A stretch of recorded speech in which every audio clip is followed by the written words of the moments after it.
Thank you. Commissioner J. Farrell, will you lead us in the pledge? Certainly. Would everyone rise for the pledge? Pledge allegiance to the flag of the United States of America, and to the republic for which it stands, one nation, under God, indivisible, with liberty and justice for all. Thank you. Have your agenda before you. Is there any modification or addition to the agenda? If not, I'll entertain a motion to adopt the agenda as it stands. Moved by Pamela Baldwin, Seconded. seconded by James Vose. Those in favor, please indicate by saying aye. Aye. Those opposed, motion carries unanimously. I have the pleasure this evening of presenting resolutions of appreciation. And so, Raeford, would you come forward here? I think we can stand up. Thank you.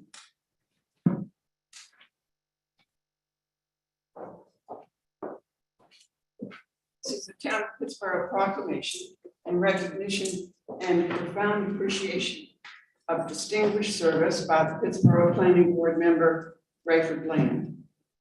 Whereas on December 6, 2010, Raeford Bland was appointed by the Town of Pittsburgh Board of Commissioners to the Pittsburgh Planning Board. And whereas Raeford Bland has always been mindful of the interests of the Town of Pittsburgh, and he has worked tirelessly to advance the planning board. And whereas Raeford Bland has provided outstanding leadership and guidance for the Pittsburgh Planning Board in innumerable planning decisions, including the approval of the future land use plan, the Chatham Park Master Plan, the Chatham Park additional elements, and the adoption of the Unified Development Ordinance, among other notable efforts. And whereas Raeford Bland faithfully and with honor, integrity, and great distinction served as a Pittsburgh Planning Board member for over 12 years, including as chair.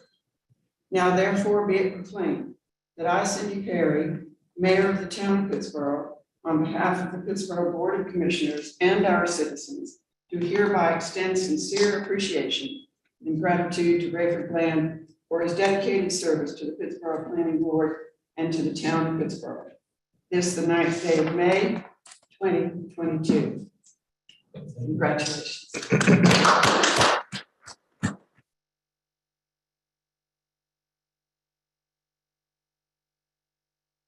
Steve Cockman, if you'll come up.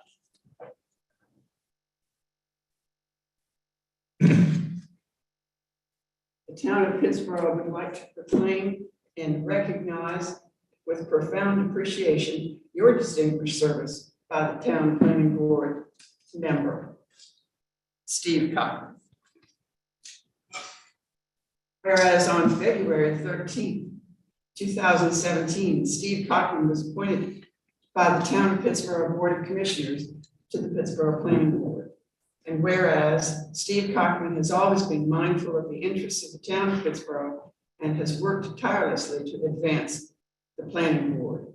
And whereas Steve Cockman has provided outstanding leadership and guidance for the Pittsburgh Planning Board in innumerable planning decisions, including the approval of the Chatham Park additional elements and the adoption of the Unified Development Ordinance and other notable efforts. Whereas Steve Cockman faithfully and with honor, integrity, and great distinction served as a Pittsburgh Planning Board member for over 5 years. Now, therefore, be it proclaimed that I, Cindy Perry, Mayor of the Town of Pittsburgh, on behalf of the Pittsburgh Board of Commissioners and our citizens, do hereby extend sincere appreciation and gratitude to Steve Cockman for his dedicated service to the Pittsburgh Planning Board and the Town of Pittsburgh. This is the 9th day of May, 2022. Thank you for your service.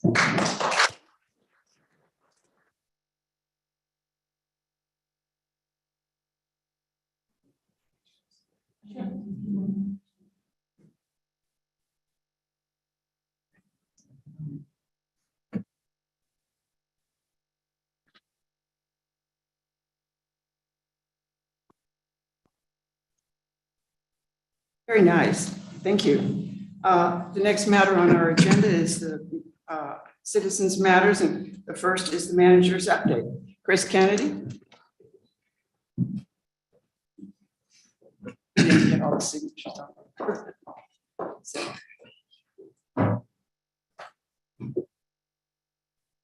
Going through some housekeeping things behind us here, so yeah. excuse us while we run behind the curtain. Certainly, thank you to Mr. Cockman, Mr. Bland. As a planner myself, coming up through the ranks, the planning board is a thankless job in many ways. And so we appreciate their service to the town in that aspect. So Madam Mayor, for this evening, I just have a couple of updates for the board. The first being, we do have an item on the consent agenda for the Downtown Pittsburgh Advisory Committee. There's a generic list there, and as we put in the memo there, we will provide the board with a more defined list in terms of how to slot some of the applicants there, but we did want to provide the list to the board.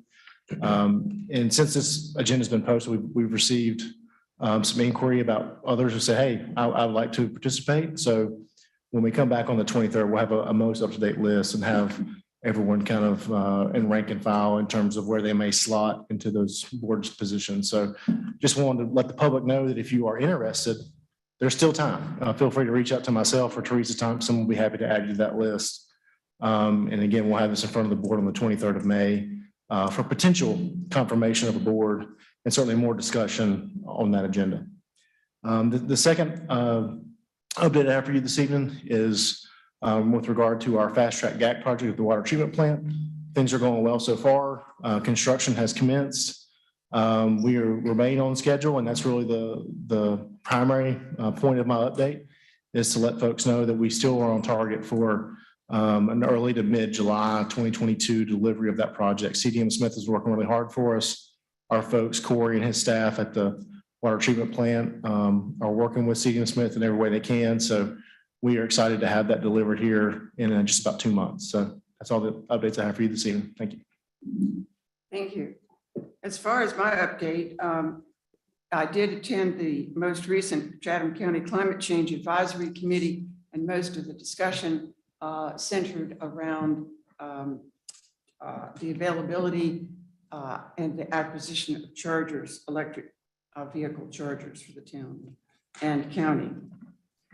With respect to just general matters, I first of all want to thank Greg and Paula Stafford, who had just an amazing event over the weekend on Saturday, celebrating those people who were born at Matison's clinic there on West Street. I believe Commissioner Farrell was notable among them, and so was our Mayor Pro-Tem Pamela Baldwin.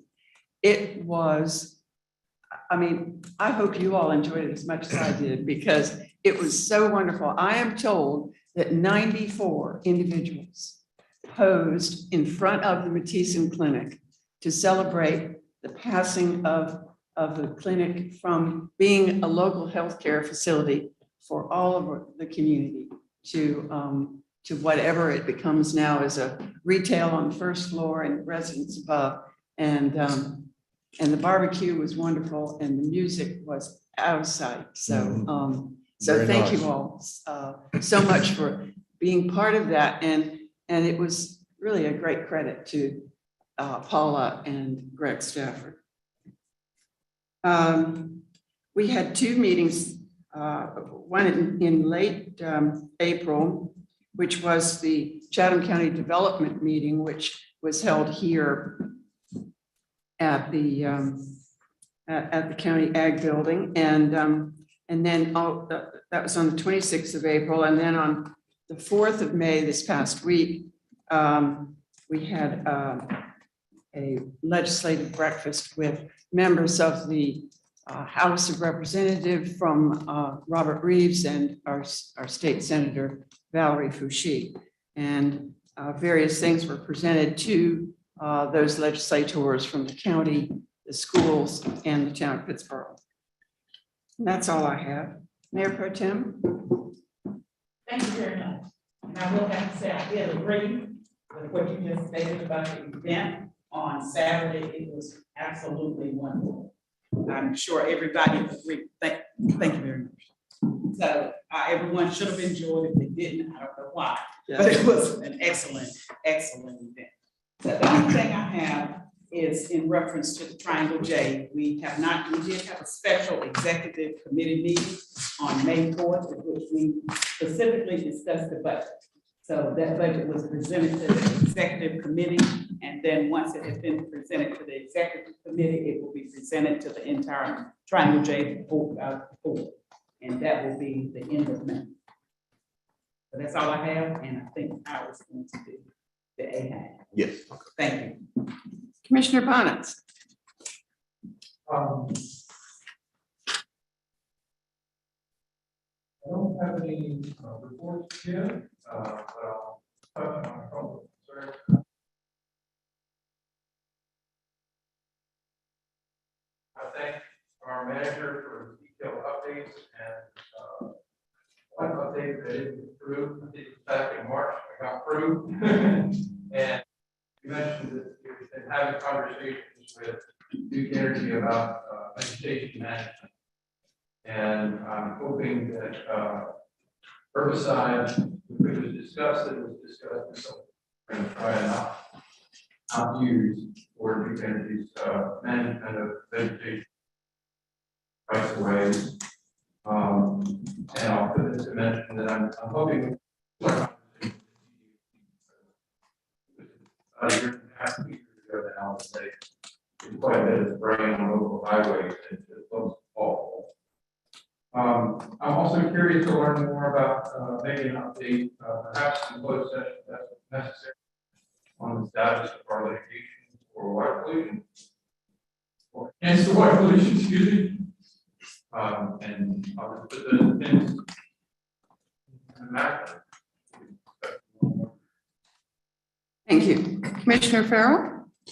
I don't have anything at this time other than enjoying the Saturday event. It was, I can actually say that I had numerous relatives that worked there, so I roamed those halls pretty steady, but it was very nice. Very nice. That's all I have. I don't have any. PBA did not meet. All right, sir. Mr. Shipp. Sure. Sunday, May 1st was Main Street Pittsburgh's local on Lorax, which ended up being a forced halt due to weather. So it looked like a really good event, and I think they raised about $35,000 for the Welcome Center. So on Wednesday, May 4th, we had a Main Street Pittsburgh meeting and talked about the transition plan, and appreciate Teresa and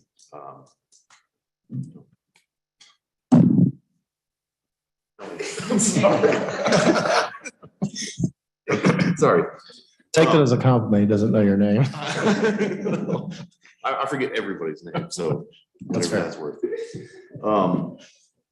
Thursday, AHAC meeting with Mayor Pro-Tem Baldwin, and the money from the Article 46 sales tax is starting to come in kind of a known quantity that we can do something with. So we made the recommendation to the County Board of Commissioners to add $100,000 from that sales tax money to the yearly affordable housing fund. So that would be $300,000 this year instead of $200,000.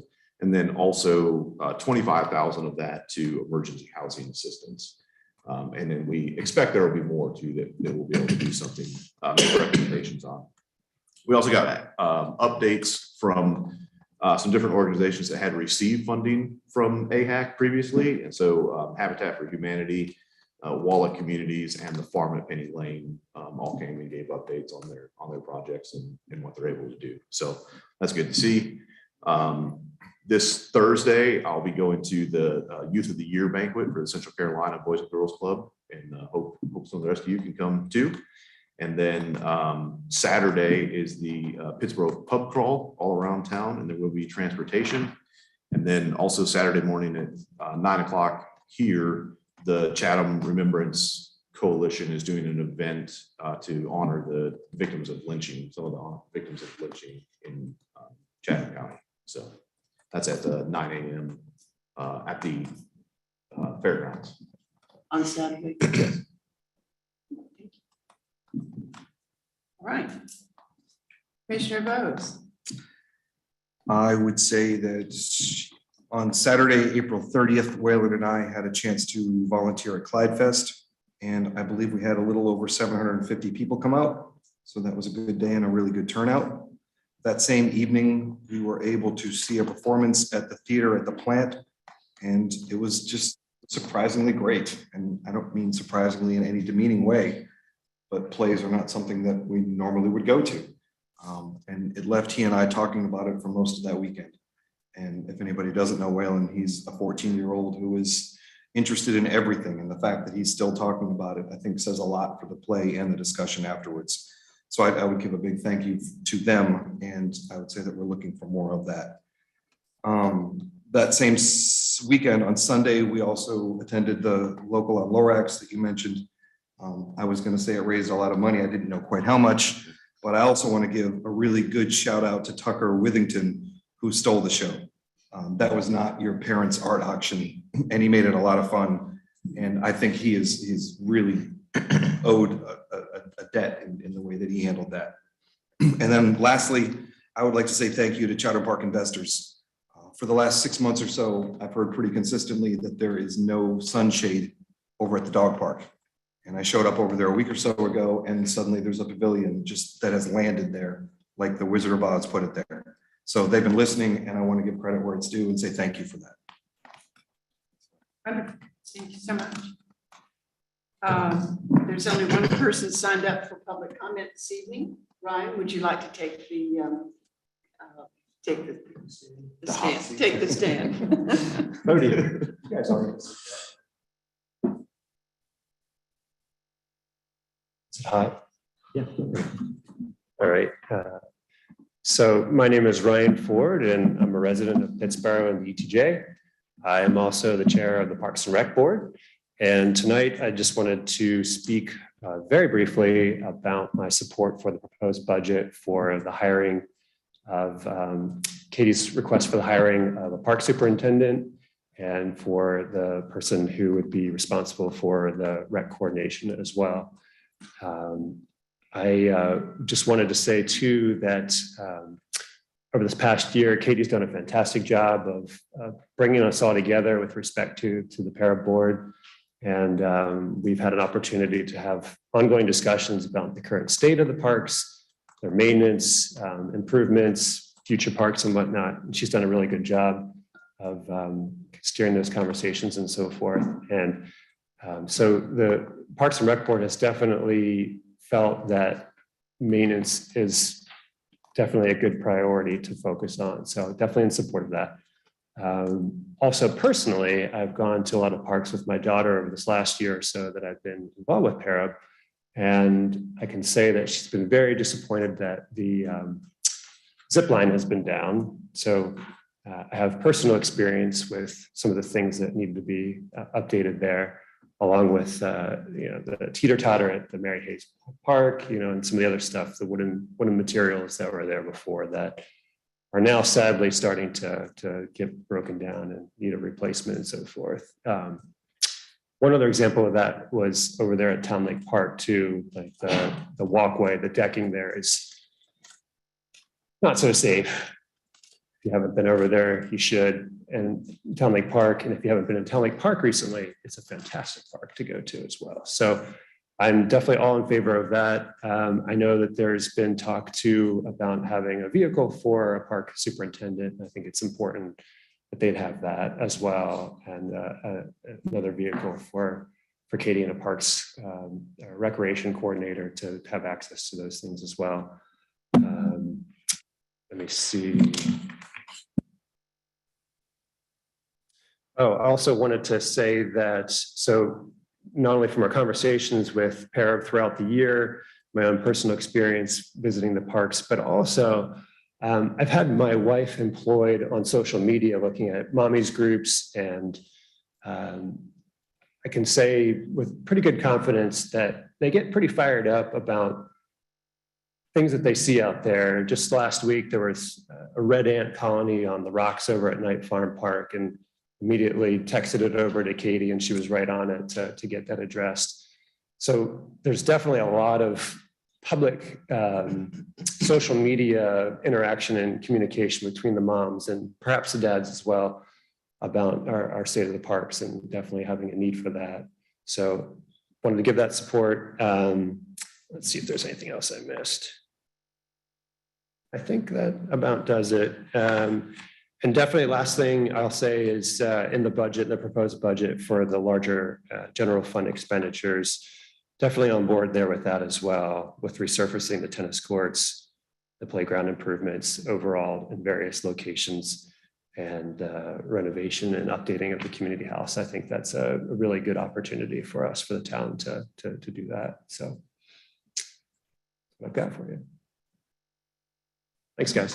Thank you very much, Ryan. Yeah. Oh, Are there I'll any say questions? I'll say this too.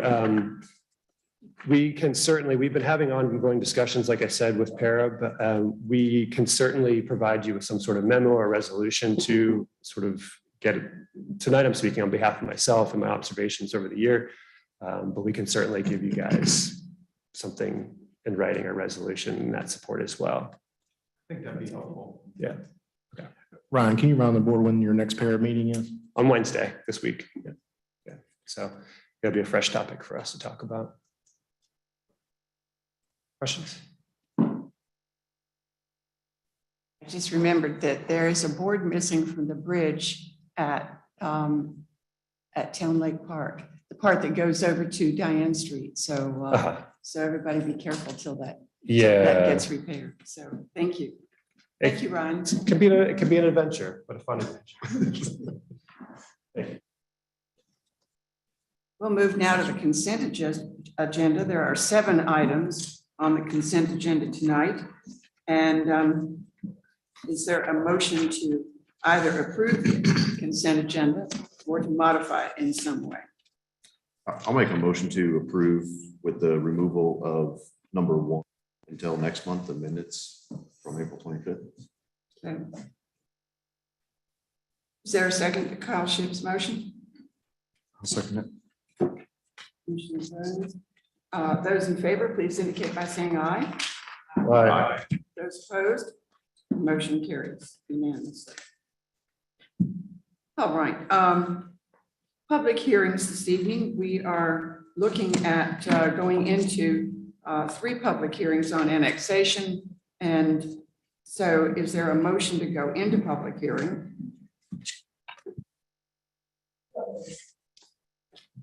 Ellen Baldwin moves. Is there a second? Second. Seconded by Kyle Shipp. Those in favor, please indicate by saying aye. Aye. Those opposed, motion carries unanimously. The very first annexation, Teresa Thompson, are you going to work with us on that? One moment, Mayor. Certainly.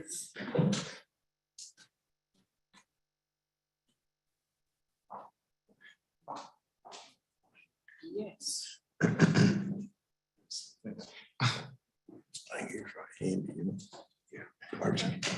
Okay, Madam Mayor, I think. Yes, who's going to lead us on the? I'll provide just a brief overview. This annexation we have before us is for Chatham Park Commerce Center. As most of you are aware, by the time an agenda item gets to a public hearing, this item hits your agenda 3 or 4 times in advance of this evening. So presumably you've been tracking this item since March 14th, and it's been on your agenda a few times. So I will be brief to keep the locomotive moving down the tracks. And so one item of note on this is that the petitioner has requested a delay on action for this item. They want to allow some of the site planning documents to move forward before they officially annex. And we've already advertised the public hearing. So I asked them as well, unless it's certainly the board's prerogative at this point to hold a public hearing, and we can certainly wish to hold that open, or we can close the public hearing. But the petitioner has asked that we delay action on this. And so what we can do is open the public hearing, allow anybody wishing to speak, which we have no one signed up currently. But there may be someone who might want to raise their hand as an attendee. If no one does, or if someone does, we can then close the public hearing, and then we will simply bring this back to your agenda whenever those other site development plan documents move. All right. So we are, let us then open officially the public hearing on Annexation A-2022-02, the Chatham Park Commerce Center. And then announce that if anybody wishes to speak who has not signed up for this public hearing, you are more than welcome to do so now. If you'll raise your hand on Zoom, or if anyone here wishes to speak.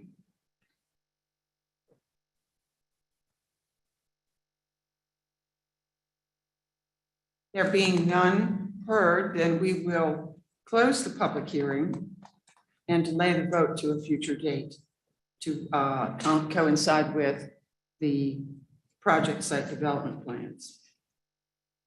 All right, Madam Mayor, can we get a motion to that effect, please? yes. May I have a So motion? Shipp, second. Second. Farrell. Those in favor, please indicate by saying aye. Aye. Those opposed, motion carries unanimously. Chris Kennedy, do we need to have a motion for each of these public hearings to go in and then back out again?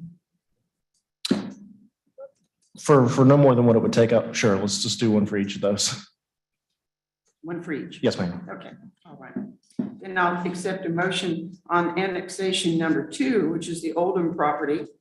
If someone would make a motion that we've already gone into public hearing for the balance of these 3, but this is the Oldham property. Do you want to give us a summary of that, or do we want to pass the motion to enter this particular topic first? You can go ahead with opening the public hearing for this individual Okay. item. I'll make a motion. Kyle? Second. Seconded by Pamela. Those in favor, please indicate by saying aye. Aye. Those opposed, the motion carries unanimously to open for annexation the Oldham property. Thank you, Mayor. This one is A 2022-03. You'll be familiar with this property. Again, it's been on your agenda for a few months now. This is the property that Mr. Scott Oldham has on 15501 that we had a rezoning for last year. So as part of the requirements of that zoning, part of this was to annex the property into the corporate limits of Pittsboro. So this is Mr. Oldham fulfilling that requirement. Unlike the first one, Mr. Oldham is fine if we go ahead and vote to annex this evening. So we'll have any public comment that needs to be had or wishes to be had, a motion to close the public hearing, and ultimately the board can vote to approve this annexation. And is there anyone signed up for this one? To speak on this? No, ma'am. Okay. And is there anyone who's Zooming who wishes to have a moment to speak on this annexation of the Oldham property? Any questions by the board? Just one comment. I think there's a typo in the ordinance. It says we've been petitioned by Chatham Park investors. Okay. Yeah, it's So- probably just a carryover. Yep. Yeah, we like to copy and paste to save work. So Yeah. we'll make sure that's correct. Thank No you. other comments. All right. Is it the pleasure of the board to go ahead then and vote on the application? If so, please give me a motion to approve. I'd like to make a motion to approve the annexation on the Oldham property. I'll second that. And Mayor, before we have a vote, can we motion to close the public hearing first? Or combine the two? Yes. Let us take that motion to close and then also vote on the topic under I consideration. make a motion to close the public hearing and make a motion to approve the Oldham property annexation. Thank you. And is the second approved? Thank you. Those in favor, please indicate by saying aye.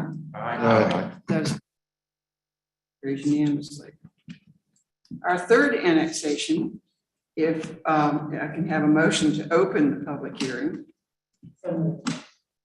Pamela Baldwin, the Webb property at Chatham Park. And is there a second I'll to second. Ms. Baldwin's motion? And so is there anyone wishing to speak on this at public hearing today? We have no one signed up. No one has signed up. Is there anyone on Zoom who wishes to speak to this annexation?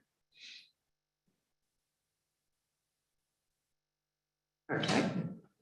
And would there be a motion to both close public hearing and to approve the annexation application for for this property at Delaware? Madam Mayor, the reason Ms. Thompson has came up, talked to me, the applicant has requested that we delay action. Oh. They're okay with us proceeding forward with the public hearing. We had some conversation with the applicant last week. Okay. When we prepared the agenda and up until just a few moments ago, we were under the idea that we would go ahead and approve tonight, but they've requested to delay action. So similar to the annexation that you first had, A 2022-02, they're asking to hold the public hearing and delay action to allow the site development plans to run concurrent with an approval. All right, then we still need to, however, close this annexation public hearing. And so why don't we take a motion to close and then delay action? Is that motion available? Motion to close the public hearing and delay action. Thank you, Ms. Baldwin. And is there a second? Second. Seconded by Mr. Vose. All right. Now, overall, then I think we need to go have a motion to go out of public hearings on these three annexations. Unless that's just overkill. Which it feels like. Mr. Vose, how would you like to make that motion? So moved. Just a point of order, before we do that, I'm curious if staff can inform us how many of the public are zooming in? We have 7 attendees that are not panelists. Okay. And how many are panelists? The panelists we have for this evening are the applicants for the items that are Yeah, there are 7 following. panelists, which are staff and Staff and thank you. So there's a motion on the table by Commissioner Vose to go out from the public hearings on annexation. Is there a second to his motion? Second. Seconded by Mr. Farrell. Those in favor, please indicate by saying aye. Aye. Those opposed? Motion carries unanimously. Under old business, our next item is Chatham Park's infrastructure acceptance. This is Suttles Road transmission main and 300,000 gallon elevated storage tank. Who is going to lead us in discussion on that? Madam Mayor, I will quickly pass the baton to our town engineer, our engineering director, Kent Jackson. If you recall, I'll give you a bit of preface. This item was on your agenda 2 meetings ago on the April 11th Board of Commissioners regular meeting agenda. We had some comments from the town with regard to some of the language in that acceptance information. And Kent and our staff have worked with McKim & Creed in Chatham Park investors to refine some of that language. So I will allow Mr. Jackson to report further progress and answer any questions you may have this evening. Thank you. Are there Okay, questions? thank you, Chris. So the primary takeaway that we had from the discussion back on April 11th centered around the comments about the altitude valve on the elevated storage tank. The language at that time in McKim & Creed's letter on behalf of Chatham Park investors was somewhat indecisive as far as taking care or addressing any issues that might arise with that altitude valve as the tank is brought into service. So in conversations following up from that, we have asked, and McKim & Creed has in fact updated the language in their commitment letter to reflect that Chatham Park investors will take care, in other words, pay for any issues that we discover related to the altitude valve as we are bringing the tank online and into service. That was the primary takeaway staff recalled from that last meeting back on April 11th. We do have representatives of Chatham Park investors, as well as myself, and I think Mr. Adam Pickett, to discuss any additional questions or items of concern that the board may have.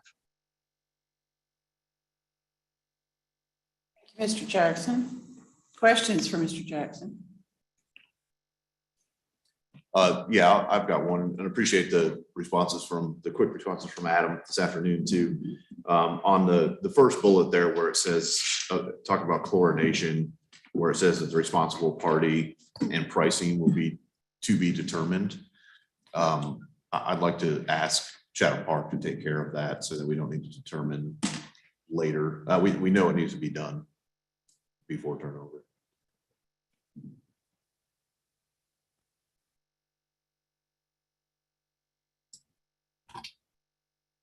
Okay, Commissioner Shipp, I certainly hear you loud and clear.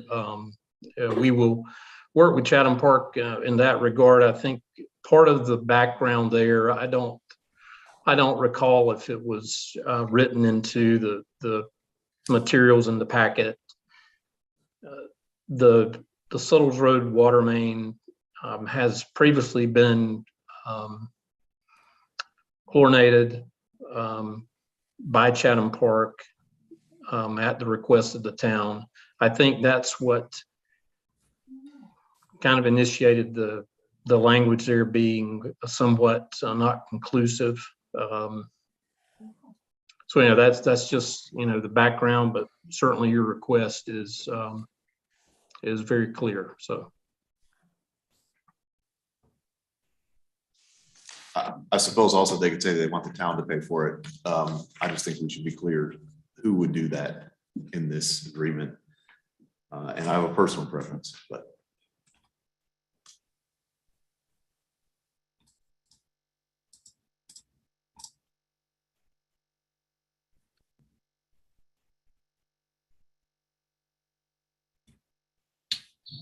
If there's some uncertainty about that, is there uncertainty about that, Mr. Jackson? I don't think so, Mayor. I think staff can work that out with Chatham Park investors to the town's satisfaction. And Mr. Hutchins has got his hand raised, I believe, on behalf of Chatham Park investors, and so I'll ask the board if you wish to go through any other questions you may have in sequence and then ask for a response, or would you like to ask for a response individually? I know some of these may cross over, so I believe staff and Chatham Park investors would be happy to answer any questions or concerns. And I feel like the document is certainly close enough that we could probably legislate some of that policy this evening if we can get proper confirmation. If we can't, then we can simply delay action with a punch list as we did before.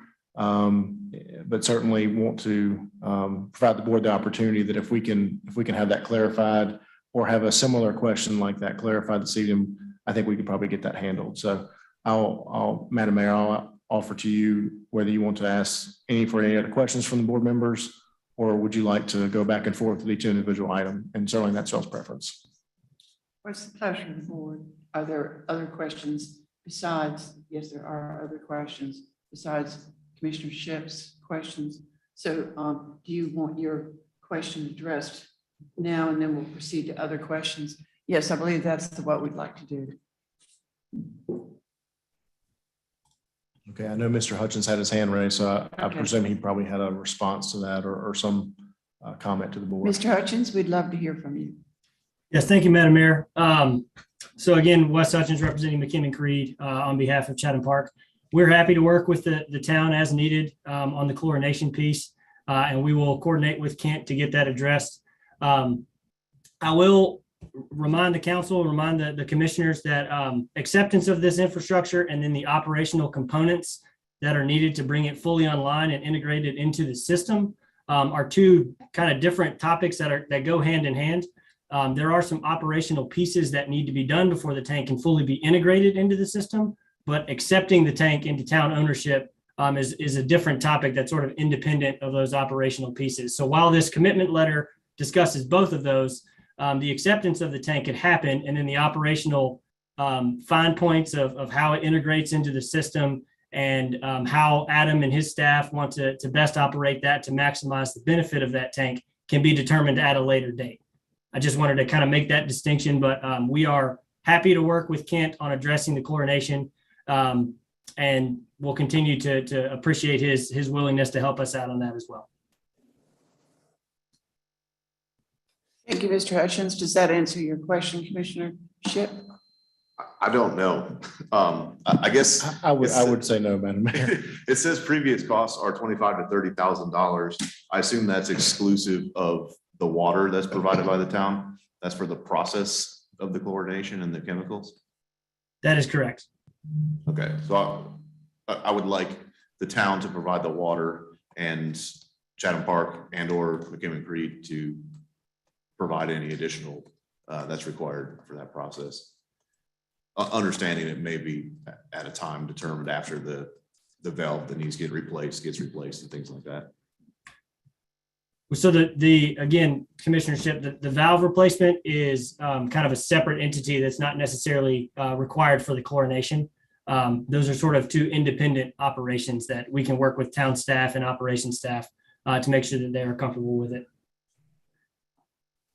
Okay. I think the valve replacement is necessary for our acceptance. That's my belief.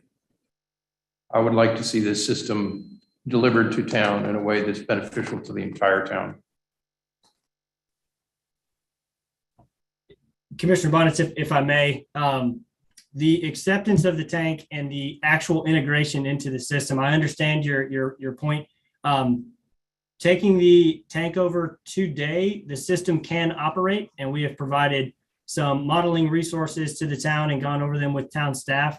While it can be improved, the operation of an on-off valve at that Grant Drive location, system integration and operational decisions in the long term of how it best integrates into the system are separate from the acceptance of the tank. Now, we have agreed to pay for the replacement of that valve and can do so upon acceptance of the tank. We just want to make sure that knowing today the tank can be accepted and could integrate into the system today, apart from those operational pieces like changing out the valve and doing the valve audit on top of the site and things of that sort. So why is McKim Creed replacing that valve? There was a town preference at the time of design for this to be a pressure reducing valve to further integrate the different zones. Upon installation, that valve does function as operated, but the town indicated a preference to switch that out to an on-off valve. It does operate, but the time in which it takes to fully open and fully close is not as quick as town operations staff wanted.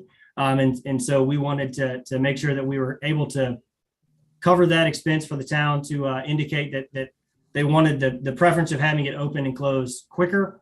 So while it will operate as currently designed and as currently installed, the town preference is for that to be an on-off valve. So we have agreed to change it out in accordance with town preference. Appreciate you covering that preference. I still don't think we have an answer about my preference for the chlorination. Correct. So I think that Chatham Park has expressed a willingness to do what they need to get this tank taken over. If it pleases the board, I will follow up with Chatham Park to make sure that they are comfortable covering that cost and we can follow back up. Okay. So let me interject. So Wes, are you suggesting or offering that might be a condition of acceptance? Which portion, Ken? Are you talking about the valve? Or are you talking about the rechlorination? In what way? I'm not sure. No, in other words, I'm trying to brainstorm about how we, can make this as, concise as possible. Is this are we talking about a conditional acceptance? Or No, so in order to make this clear, to clear the air here, Chatham Park will pay for the rechlorination of the line and the tank, as long as the town provides the water. Chatham Park will do that. We agreed to take care of that for the town. Great, thank you. Sorry for the confusion there. Just wanted to make sure that we understood everything. So. Sure. And I think, Commissioner Bonitz, I certainly understand your concern. I think this letter does, it was obviously not clear on the to be determined, but I think it does say that they will make that operational. I don't even know what order that follows of acceptance. That's, to me, that's a condition of acceptance, or that they're guaranteeing that McKimmon Creed is agreeing to replace that valve with our acceptance of this agreement, which I think is okay. There'll be some time when Adam decides to integrate this into our system, but I think that at least is clear of that they're taking responsibility for that design there. Okay. That is correct, Commissioner Shipp. I guess from my standpoint, the word acceptance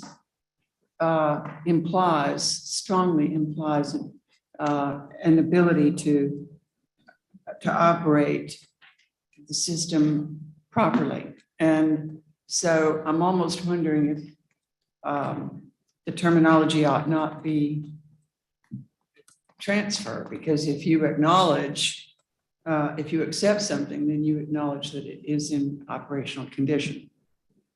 That's, it may be splitting hairs, but the word acceptance says that to me.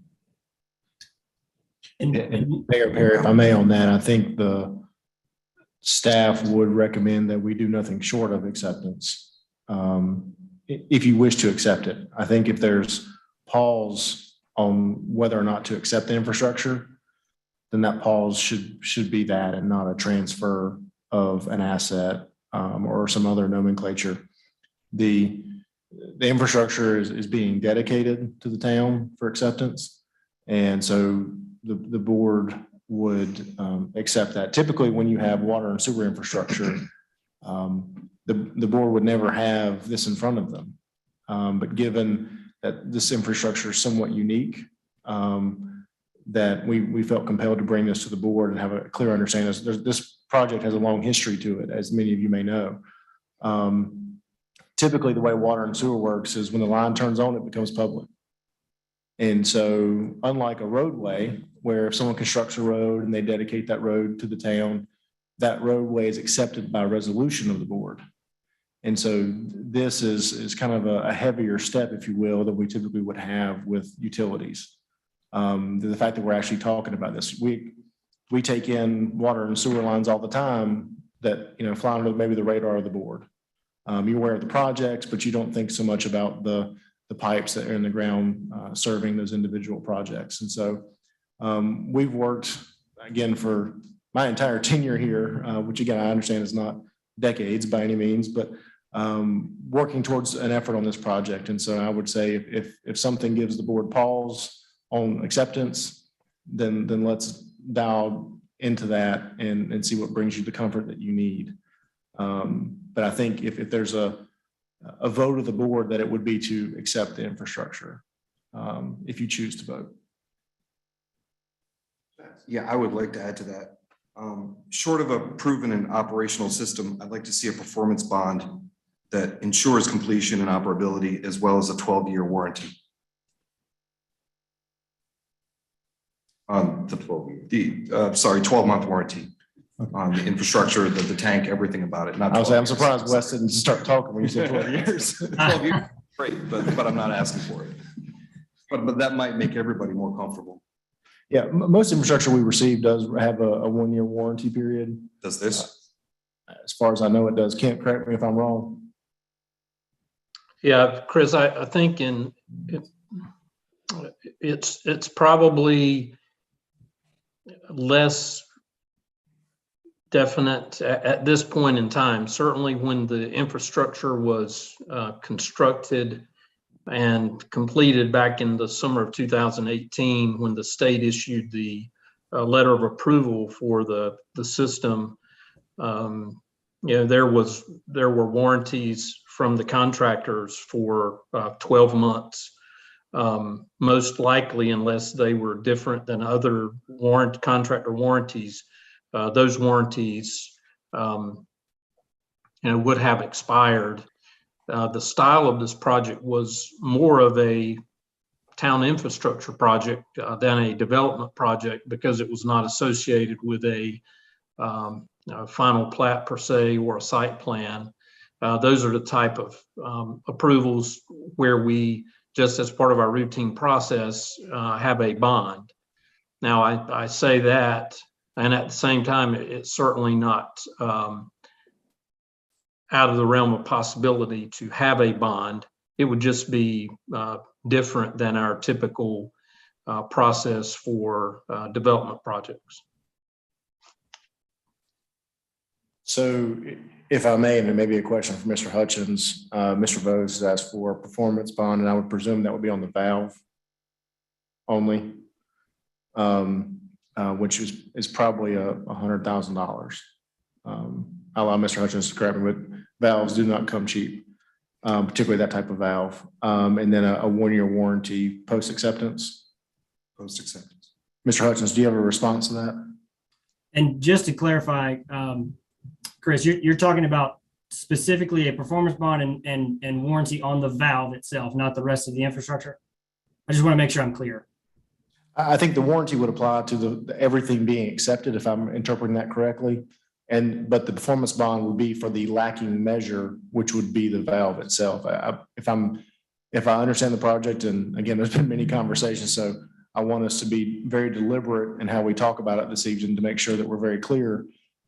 Is that the performance bond would be on the lacking infrastructure, if you will, and that'd be the valve, which we know takes time to order and install. And then the 1-year warranty would be on the full complement of infrastructure being accepted by the town. Okay, thank you for the clarification. So just to the warranty, the 12-month contractor warranty and workmanship warranty is initiated at the time of engineer certification, which happened, as Kent said, in state approval in 2018. So the warranty period for the infrastructure that has been installed and has been sitting dormant for the last 4 years has expired.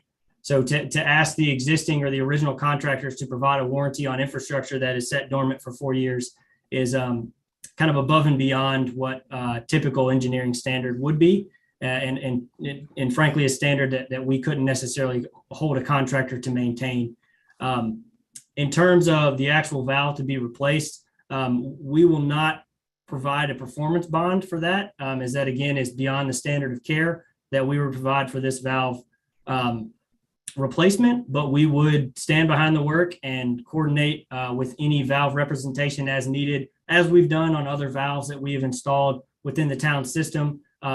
If things are needed to tweak the valve or to change the settings or to make sure that they integrate properly, I think Adam and Kent can attest that we have been willing to go back out and meet with town staff to adjust control valve settings, adjust PRV settings, and get the appropriate valve representative on site to address that with us. And we would continue to do that same approach here. We will not offer a performance bond for that, nor a warranty for the valve that we will replace, but note that we will continue our relationship with the town to make sure that that valve is working as it is intended.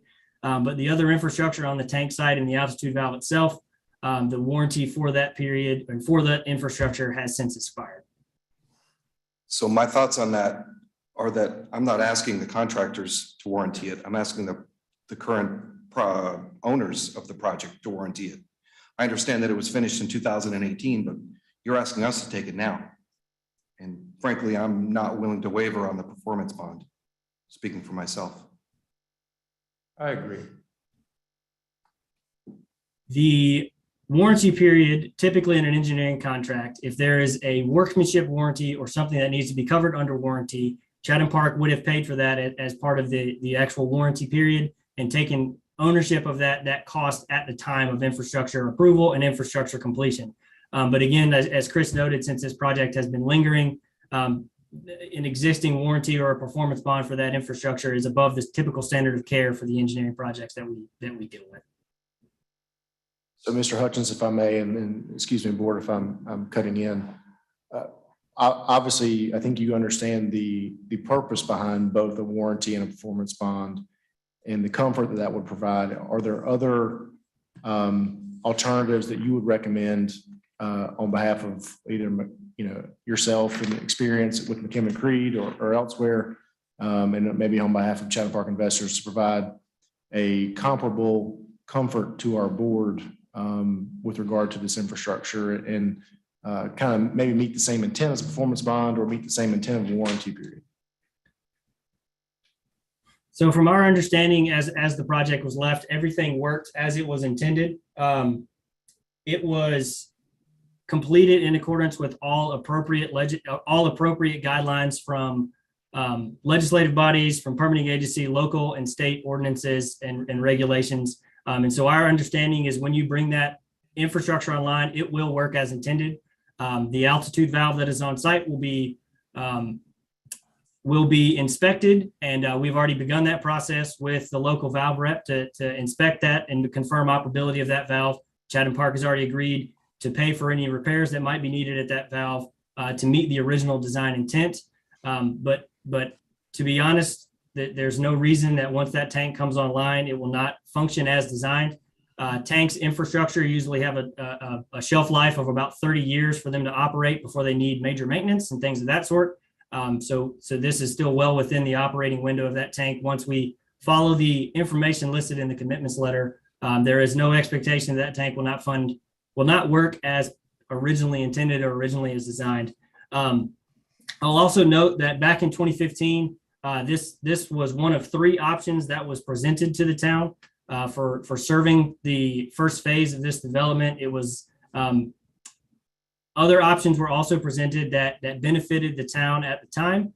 And since the town indicated this was the direction that they wanted to go and approved by the board at that time, that's kind of the whole gist behind this project and why it's been initiated. But to answer your question, Chris, there's anything to offer at that point would be beyond the standard of care that is normally provided in these engineering projects.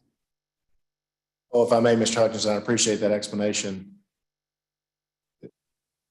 Leave the board in a precarious position. If they choose to be immovable on that aspect, then the tank will remain in its current status. What does Chatham Park investors do if the town chooses not to accept the tank and infrastructure associated with it? The town and Chatham Park are not separate entities in this conversation. The town and Chatham Park are one and the same, and we are attempting to continue to marry the two together and to provide an asset to the town that will be beneficial for not just Chatham Park, but for the existing system, as was documented in our previous call. We would entertain providing a warranty period on the Suttles Road valve if that would provide a bit more comfort for the board for the valve that will be replaced. We will entertain providing a warranty period for that. But other infrastructure on top of the valve, on top of the tank site itself, will work as intended upon acceptance. And again, bring back to the point of acceptance versus operation. If there are operational problems, we've demonstrated an effort to work with the town to address those operational concerns, address those working pains, if you will, of bringing new infrastructure on site. This is not the only component of this site that was included in this project. Control valve number 2 at the 1 million gallon tank was also built in conjunction with this contract and is currently in operation from the town. And we have worked with the town to work through that set point and make sure that valve is operational as well. So we would continue to do so right now. In terms of promising a performance bond, that's just something that I can't agree to at this point. So it sounds like you're giving us your personal commitment that it will work, or maybe McCormick Creed's commitment that it will work, and you'll continue to work with us. But that's not something you're willing to formalize other than what you're saying during this meeting. Is that correct? That's correct. At this point in time. So if I might interject, Wes, thank you for your explanation, description. I think, what you've described is correct as far as the kind of standard of care you have called it for an infrastructure project.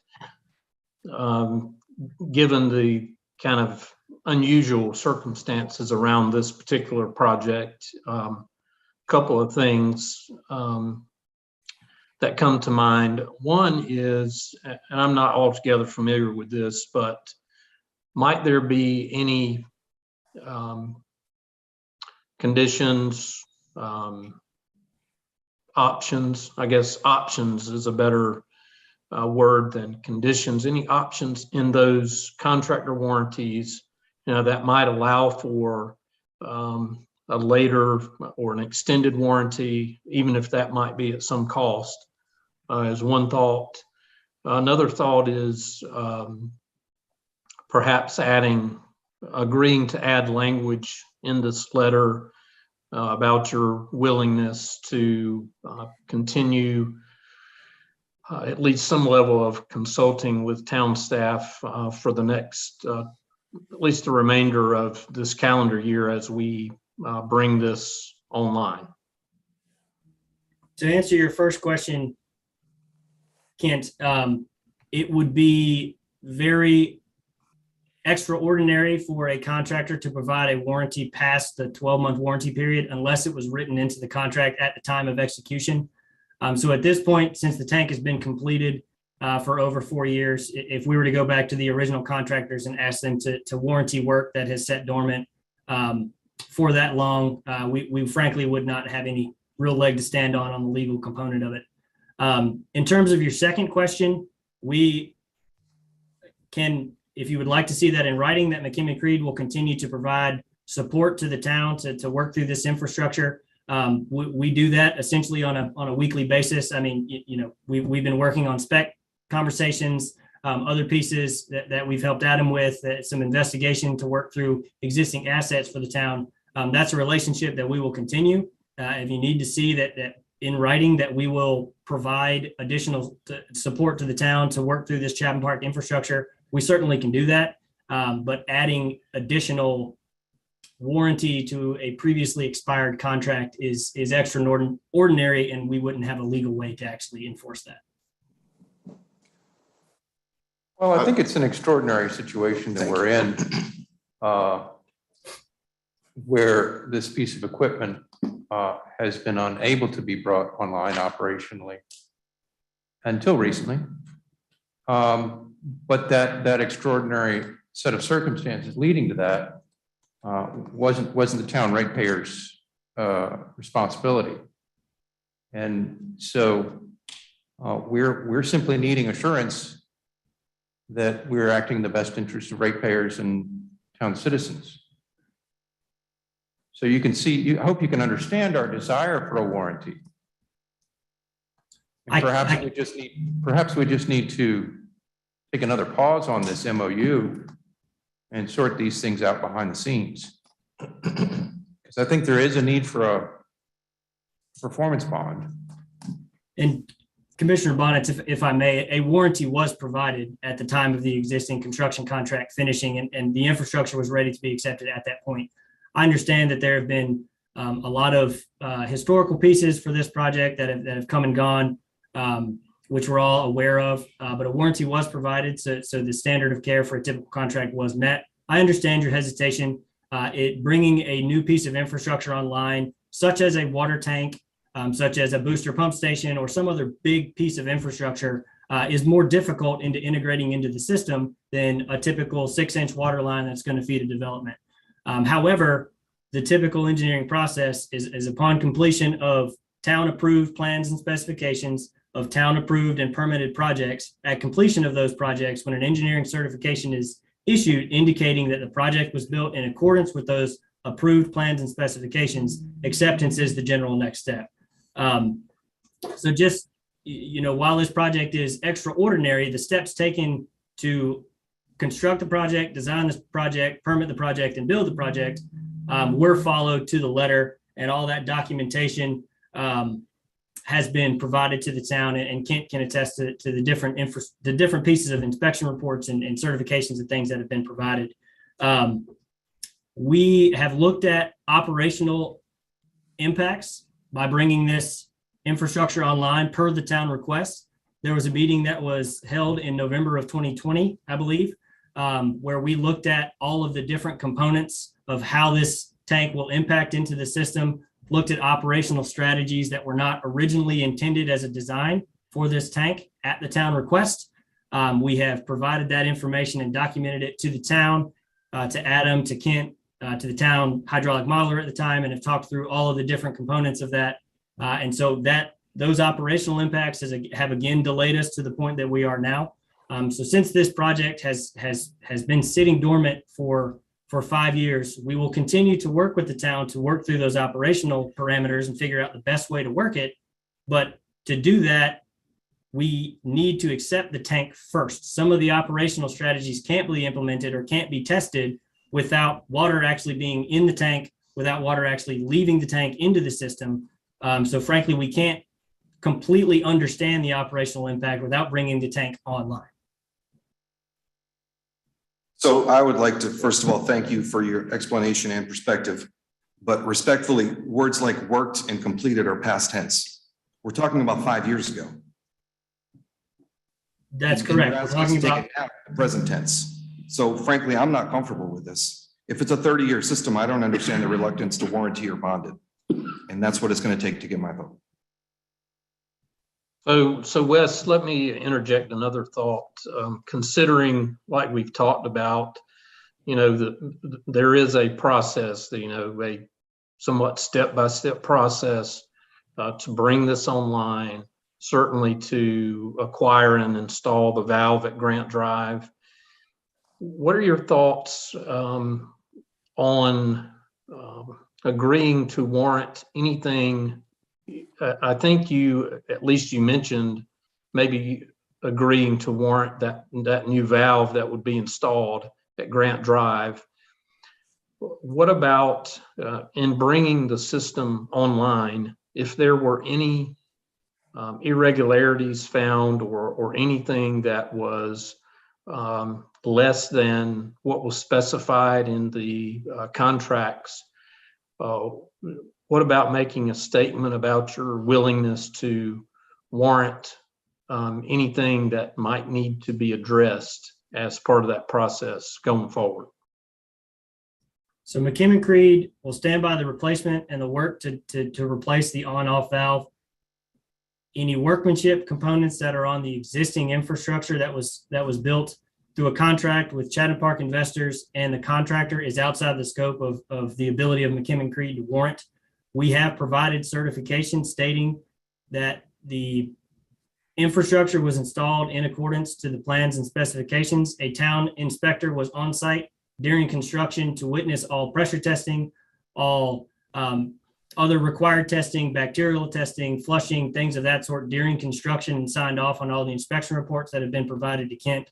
And so warranting existing infrastructure that was installed over 4 years ago through an existing warranty period is not something that we'll entertain. Now, for the on-off valve, there will be a contractor that will perform that work. There will be a warranty associated with the work for switching out the on-off valve, and McKim & Creed will warrant that for anything related to the original design intent or the design intent of that on-off valve. Commissioner Vose, if I may, I am using past tense words such as worked or constructed or things of that sort, since this project was completed 4 years ago. Substantial completion or final completion is the endpoint of the engineering contract and the construction contract for when ownership and acceptance of the infrastructure turns over to the public entity. This was a tank that was requested and approved by the town at the time, and approved by the board at the time. So switching and not accepting the tank to this at this point is difficult to work through, as it was previously approved by the town and indicated that Chatham Park needed to build this town for the benefit of both Chatham Park and the existing system. I'll say that I appreciate the timeline that was included in our memo that shows the history of this item. And really I lean heavily on staff on this. I think we've talked a long time already about things that aren't necessarily in my wheelhouse in terms of utility valves and tanks and things like that. For me, I think Chatham Park has said they'll pay for the chlorination, the town will pay for the water for that process. McKim and Creed says they'll replace the valve, which will of course have a warranty to correct that. And then they'll provide a written guarantee to work with the town, which they do, and have been doing. So I think, Ken, if you're comfortable with that, I'm comfortable with that. I think, it is for sure it's a more difficult situation than usual with these type of projects. However, based on the history, based on my knowledge of my experience working with Kim and Creed and Chatham Park on this for a year at this point. I'm comfortable, and trust in their commitments for sure that they have stated. And my judgment is that, based on my review of the test reports, the records, discussion with town staff that were involved, discussion with representatives of the state, I believe that the project was constructed in a quality manner, and it should perform for its service life. So while I can understand and appreciate the risk that could be there, I think that it is a reasonable risk given the verbal commitments that Wes has made and Chatham Park has made at this point. Okay, thank you. I'll make a motion to approve the acceptance of the infrastructure with Chatham Park paying for the chlorination, Pittsburgh will pay for the water, McKim and Creed will replace the valve and provide a warranty, and McKim and Creed will provide a written guarantee to continue to work with the town to make it operational. Question? Yes. I think this question is for Mr. Jackson. Thank you, by the way, for all of your diligent effort on this. I understand that the back and forth, and it's been challenging and it's been a long time. But I'm curious at what point, assuming that this motion succeeds, at what point in future will this tank be of benefit to the entire system of water for the entirety of town?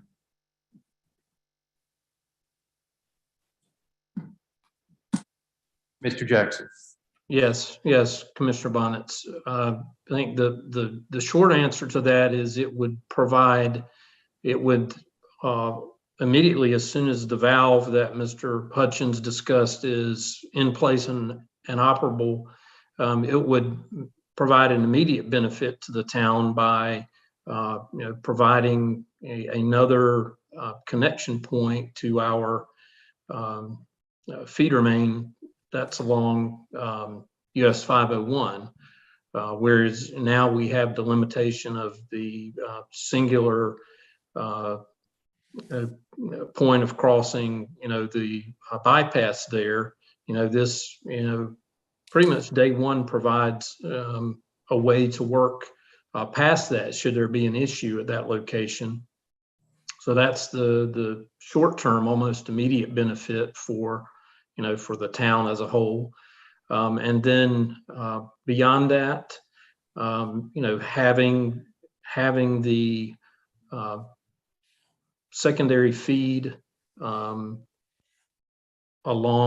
the Chatham Park development in the vineyards and along Wendover, will provide benefit to those existing customers in those parts of town that now it sometimes can experience low pressures.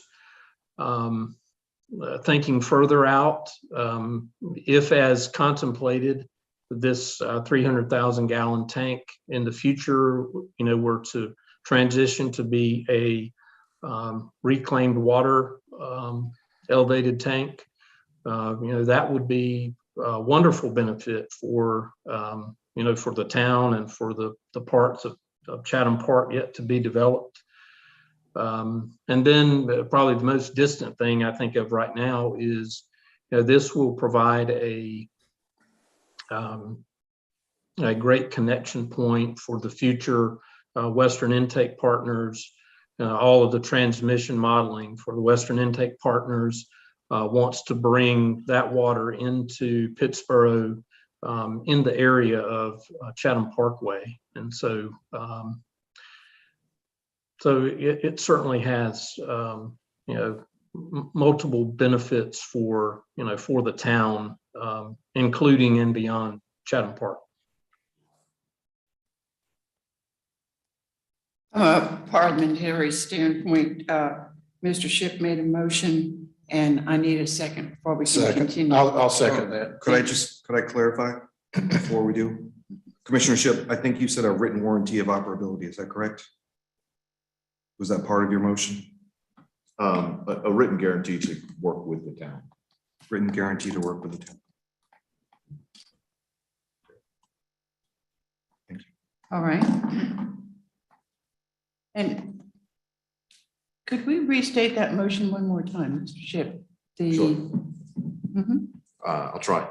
I'll make a motion to approve the acceptance of the utility infrastructure with the three changes or three clarifications maybe of McKim & Creed replacing the valve and providing a 12-month warranty for that work. Chatham Park paying for the chlorination process. Pittsboro will pay for the water needed for that. And McKim & Creed will provide a written guarantee to work with the town to make that operation. Shipp, may I ask for another clarification? Sure. How long would you want?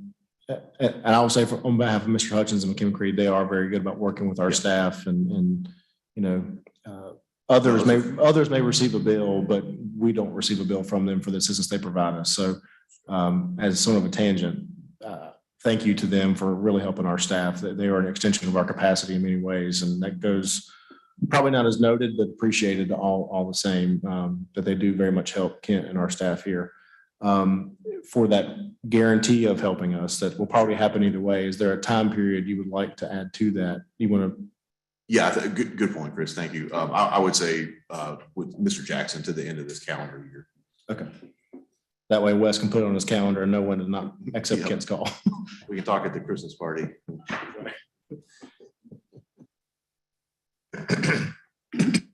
All right. Is there further discussion at this point?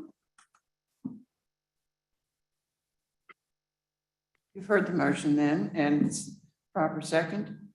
Second. Those in favor, please indicate by saying aye. Aye. Those opposed? Opposed. Motion carries 3-2. Thank you. Thank you. Next matter is rezoning. Rezoning 2019-01, the Industrial Park Drive. And who will work with us on that? I will be.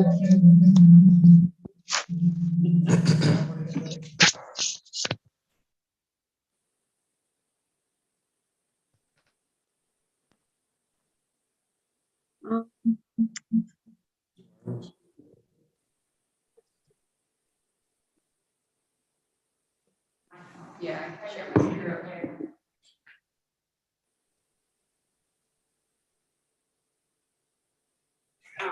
Do you mind stopping there? That what? Oh, okay.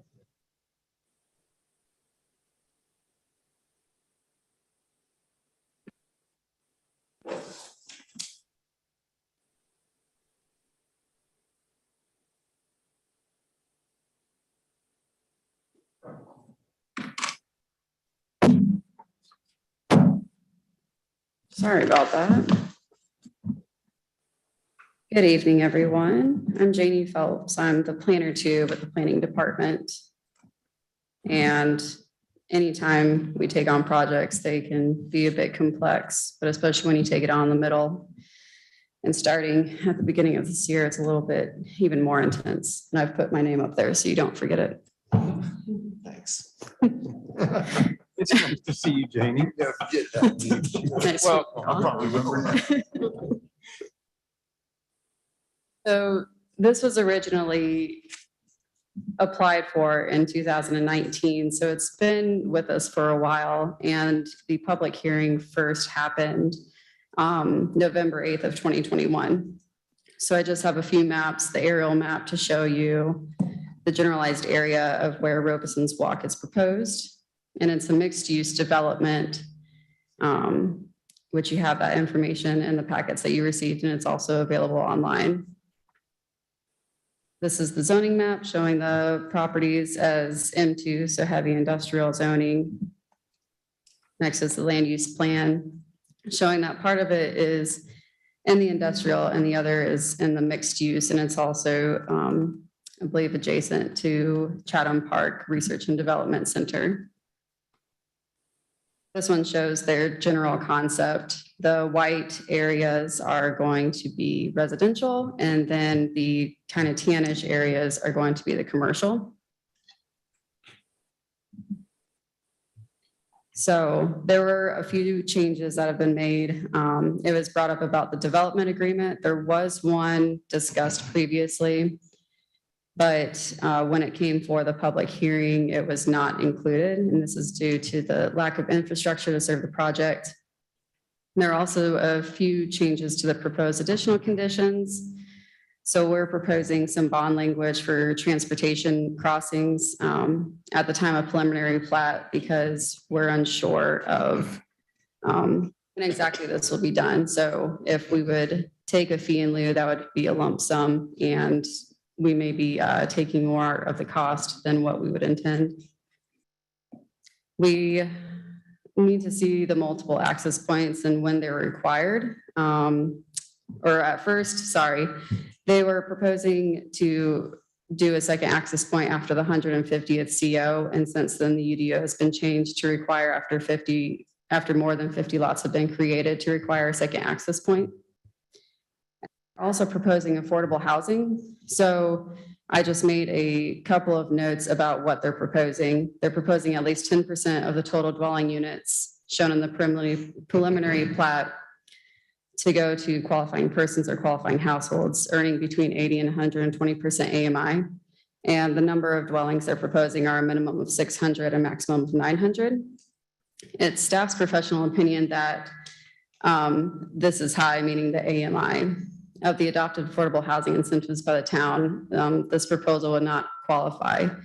There's 4 different incentives that you all approved last year. They also are proposing that the homes remain affordable for 10 years. The staff professional opinion is that this is low. Generally, mortgages are 30-year terms, so anything 15 or less is usually pretty low. There's no mention if these will be rented or owner occupied. No mention of how the homes are to be kept affordable, if the developer will track this, or if they'll be working with an agency or have deed restrictions. And there is no mention of how these are to remain affordable. There is some additional information to consider, including the existing industrial zoning, not just for this site in this vicinity, but within the town itself. The potential for us to be doing a land use plan amendment update in the near future. And to also recommend a condition to require a development agreement at the preliminary plat to include some items, including a phasing plan saying once a certain percentage of residential is completed, then a certain percentage of non-residential should be done, or vice versa, in order of the access point for constructions, and then any applicable bonds or payments for road crossings. So I put the options on here. I know the agenda says to vote on it. The staff recommends the first one, which is to have a discussion about it tonight, since it's been with us for so long and since it's been over 6 months. It may be helpful, and also in case you all want some more information, we can put something together for the next meeting that you all have. Or you can approve it or deny it. And the applicant who is present, Laura, she has a presentation that they would like to present.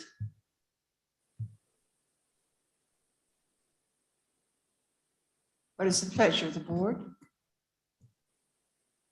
Do the presentation. You want to see the presentation? Yes, thank you. Hello, good evening. Can everyone hear me? Yes. Yes. Wonderful. My name is Laura Holloman. I'm the project planner with the McAdams Company. For the record, my address is 1 Glenwood Avenue, Suite 201, Raleigh, 27603. And I'm going to share my screen for the presentation now.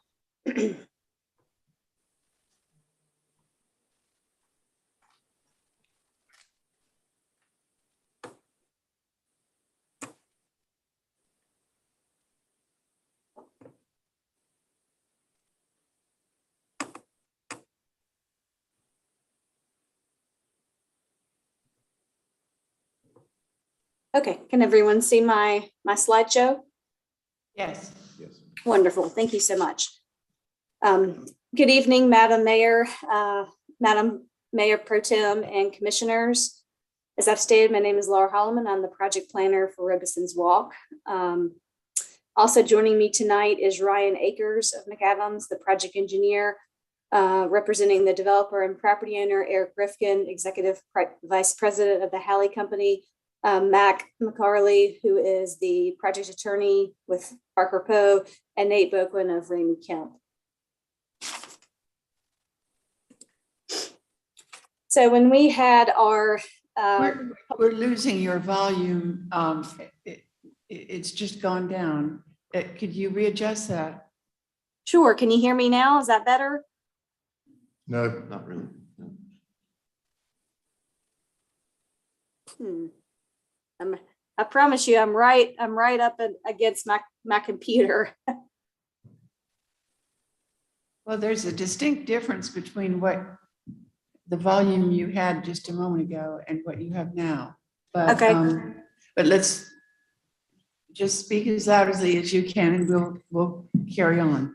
Okay, thank you. I apologize. I have a naturally soft voice and I'm a bit under the weather, but I will try my best. So there was much discussion last November, as Ms. Phelps mentioned. That's when we had our public hearing about ensuring a mix of uses.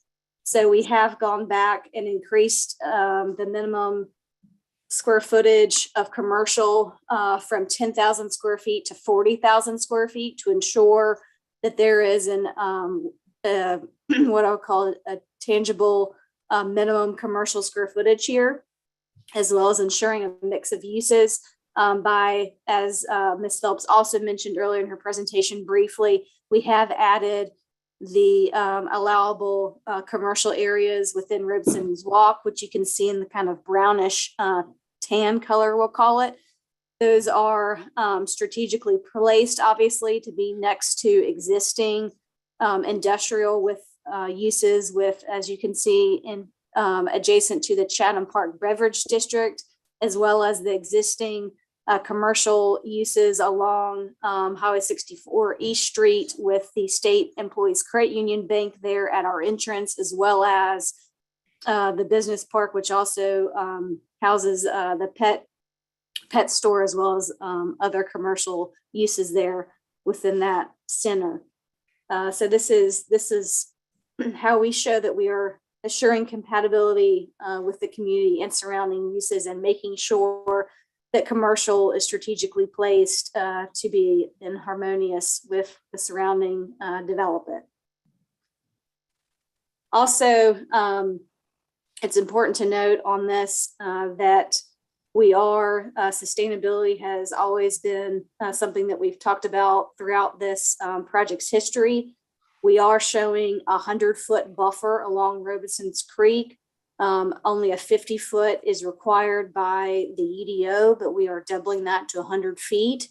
We also are showing, and the developer has committed to a public greenway that will go along the development there. You can see it in the green dashed area to go along the perimeter and go along Robeson's Creek. And also we have added that critical connection that will go from that greenway into our development and into the existing Chatham Beverage District, which they're obviously very excited about and have always been a good neighbor to us and are very anxious to see our project get off the ground. Sidewalks are also proposed on both sides throughout the development. This was something that was also discussed throughout. We want to make this as walkable as possible.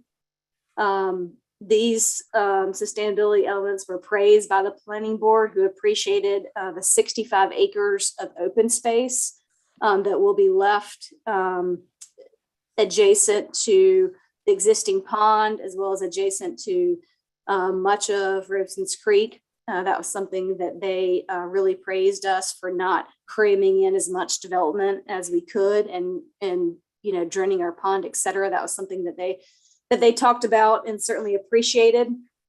And then I will say, we talked about also those commercial uses there.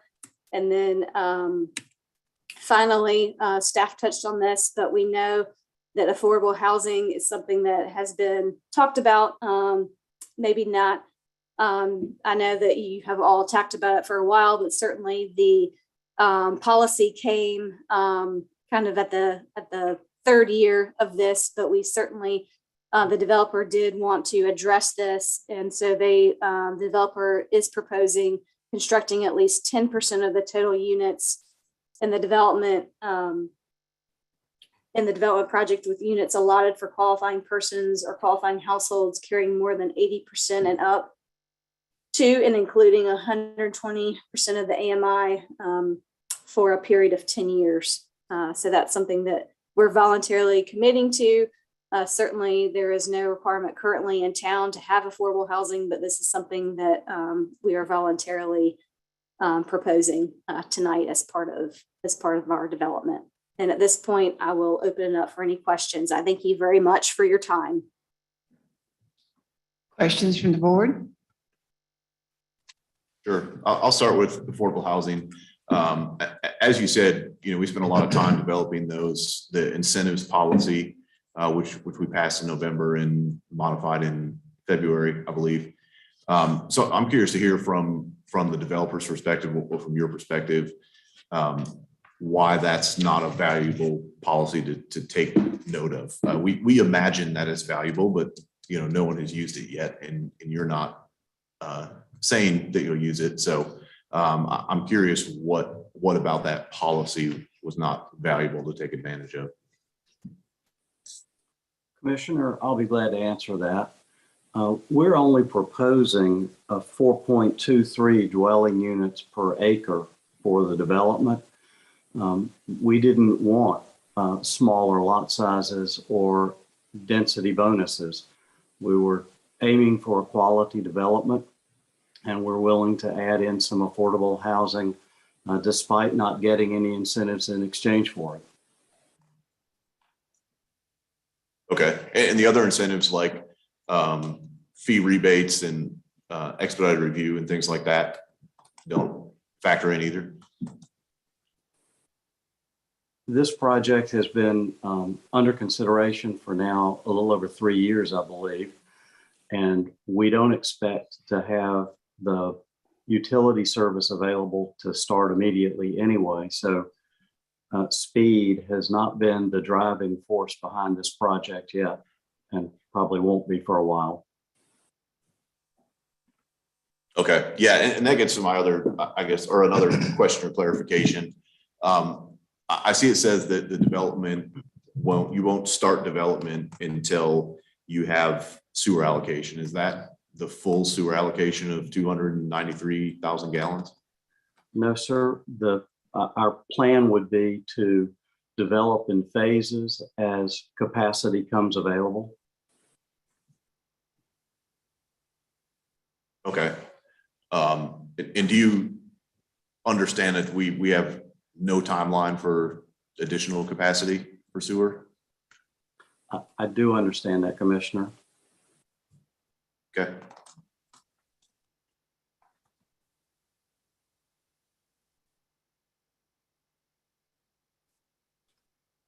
I have, I'll just maybe ask some comments from other board members, but, I have some comments regarding, the M2 manufacturing district, 212 acres that we will be losing from M2 district to residential. I know that supposedly it's within this, within our land use plan that's 12 years old. Really concerned that we're going to be losing this M2 district to residential. And we know what residential does to our services. We have a VinFast that's 20 miles from Pittsburgh. Who knows, they may need to put a business up here that close. You already don't have rooftops here for people to live in. Maybe Teresa or Chris or Janie can give us a little update.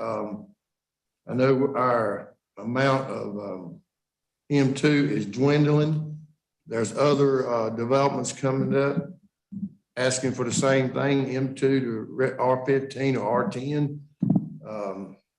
Really concerns me because we're very limited on the acreage for M2.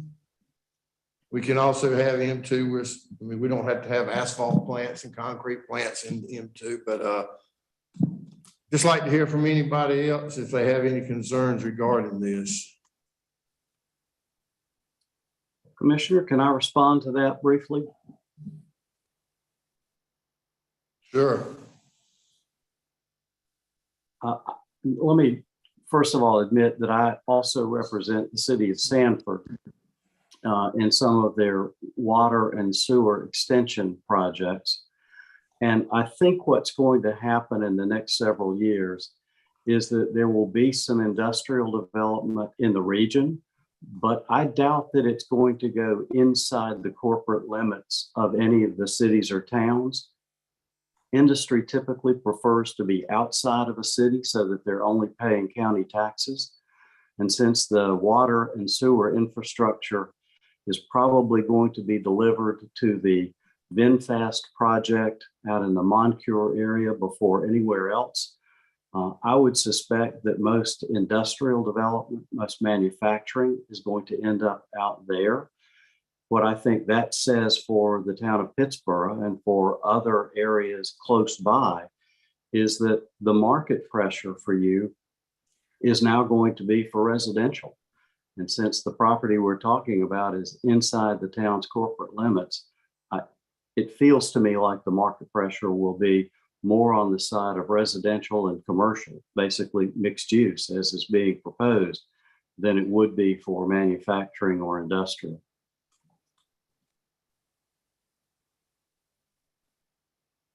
Speak to some background for you if you'd like. Please. I think Commissioner Baldwin wanted to speak. Oh, okay, I'm sorry.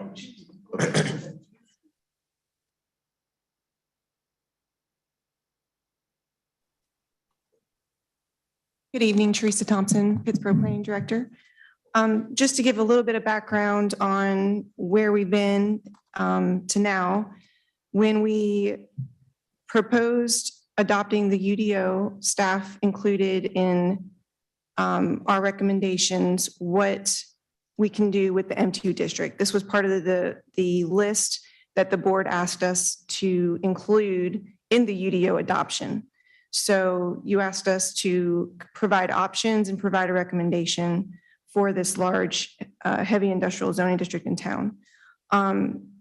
Staff recommended and included in a text amendment that came to you earlier this year to hold off on doing any major rezonings to this area. We recommended removing several of the highest intensity type uses from the M2 district. And we recommended waiting to update the land use plan and include the heavy industrial zoning district as more of a focus area or a small area plan of the larger land use plan. So the consultants that we're looking to work with, they have included that in their contract to have the M2 zoning be a focus area. And we would work with the consultants, the board, the community to look at this district to determine the highest and best uses for it and what's in the best interest of the town. We do have rezoning requests that staff brings to the board. They are discretionary policy decisions. So it's the board's discretion on how you would like to vote on these. We did provide, as requested, our recommendation over the past several months on what to do as like a larger view of this area.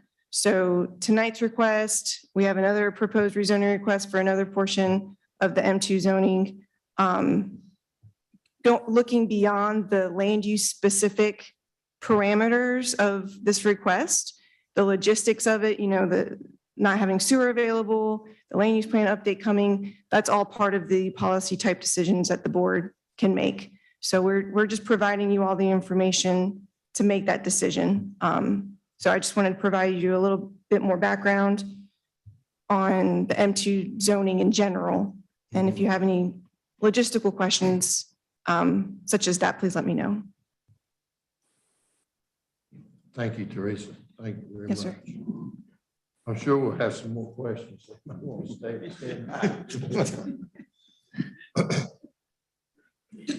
Thank you, Ms. Thompson. I do appreciate that.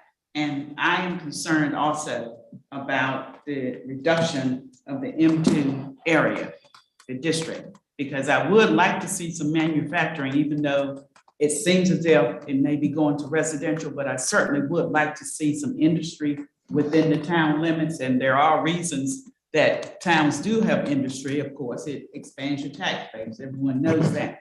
So I would certainly like to see that. And also, my next question is basically, how did you propose to keep, in terms of affordable housing, what is the plan to keep that particular area in terms of what you had indicated as affordable housing? How would you propose to keep that affordable for 10 years? We haven't picked a specific method at this point, but we would use one of the methods proposed in your incentives policy. We would pick one of the methods you've approved. Okay, all right, thank you. Some follow-up on the industrial land. I certainly share that concern about losing M2.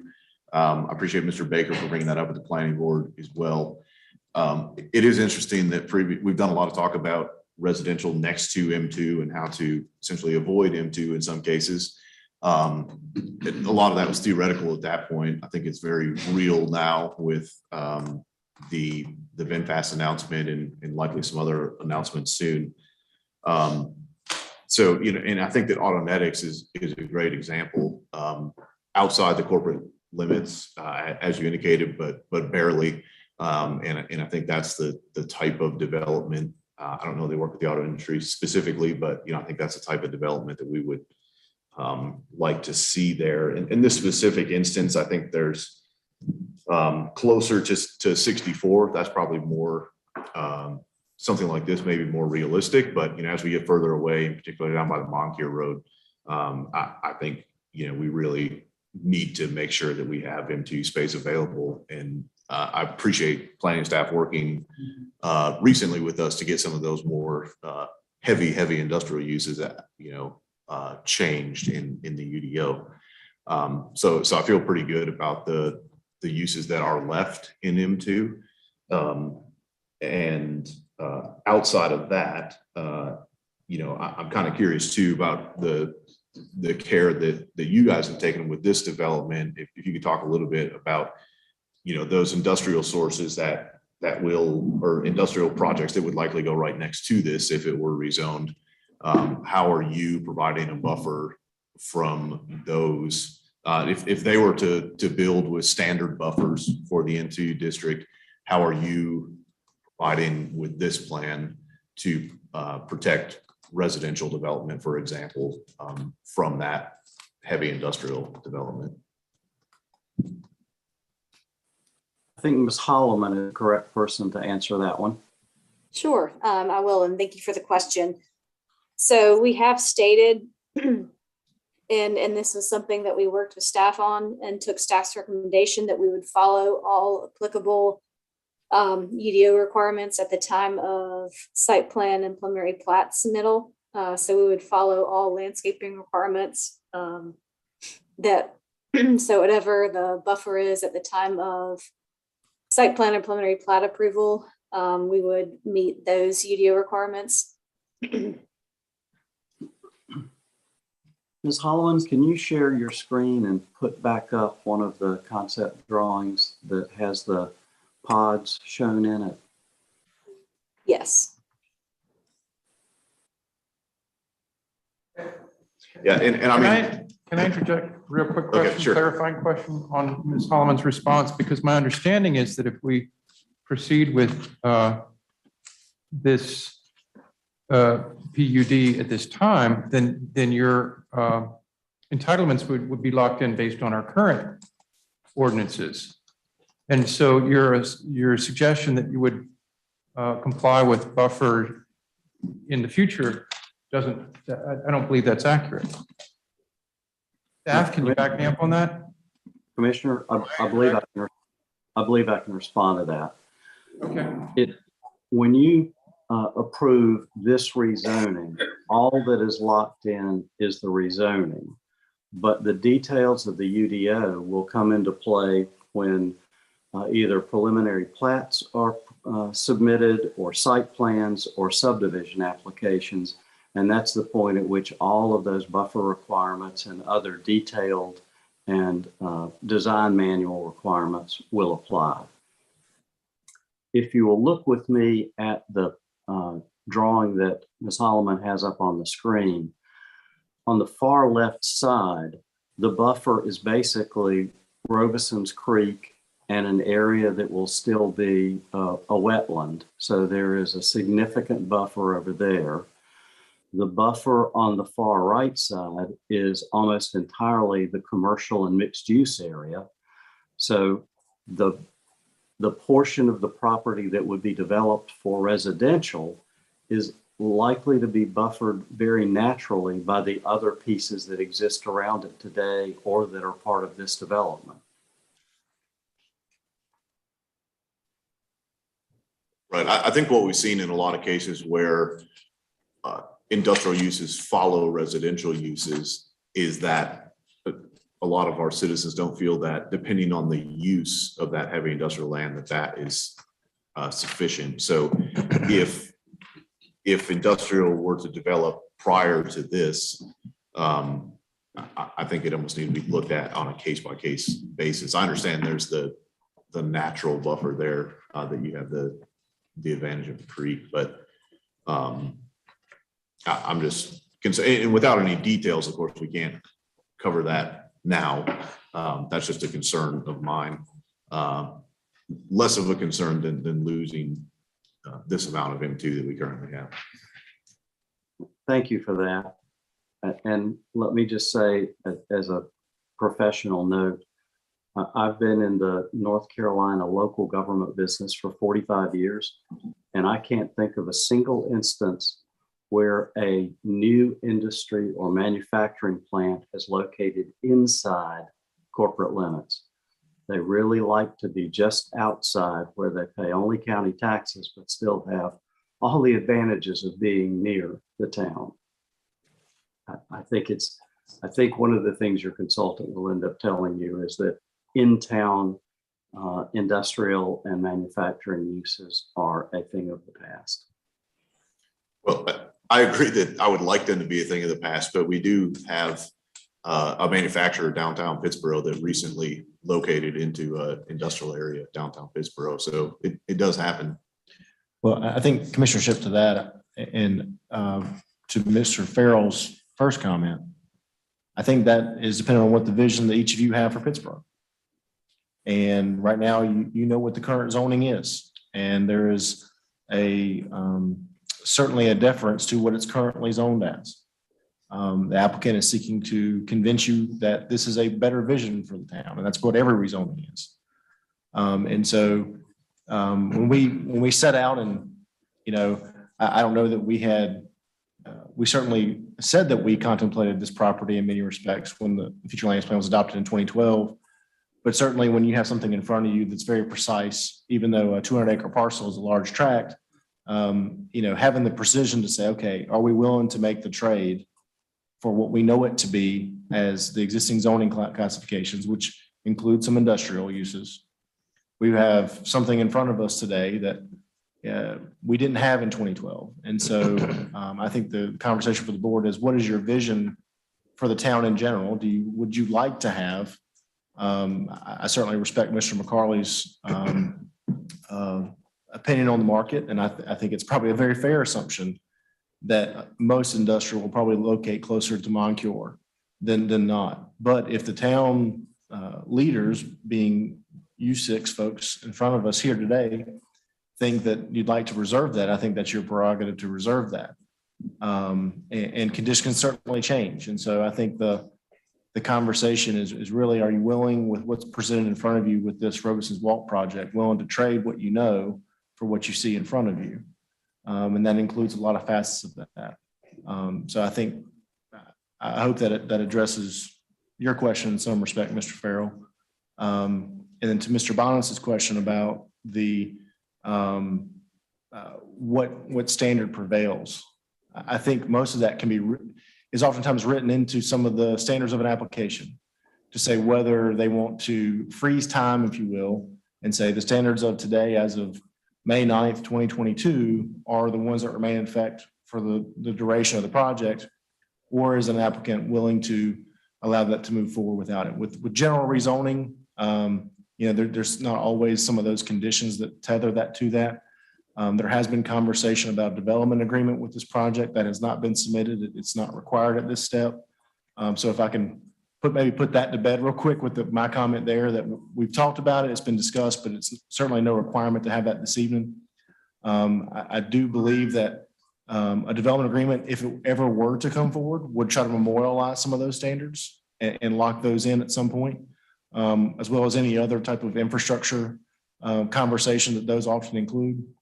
So again, I'll defer to Janie or Teresa on some of that, but I think with the MEPD, you're probably accustomed to seeing these things request some lock-in of standards with this type of level of entitlement. But if the applicant's willing to carry forward whatever the UDO may be, then that's better for the town than not, I would say.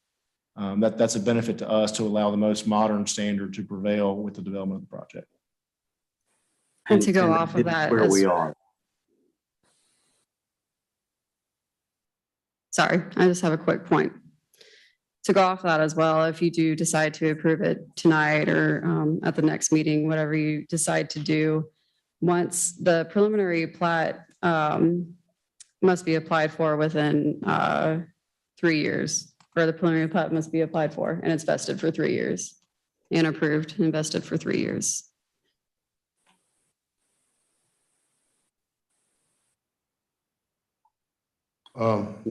One last comment I would make.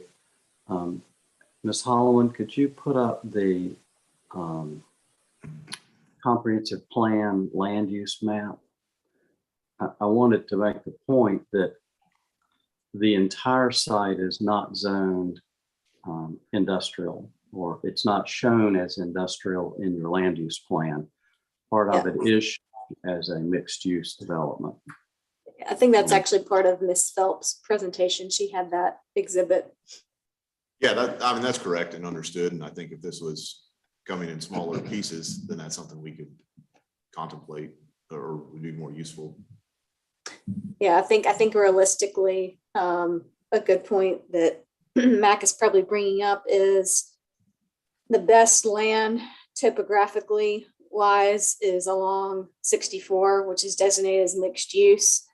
And then we've got some severe topo that kind of goes down to the creek. So it's not conducive at all to what do I consider campus-like industrial type development.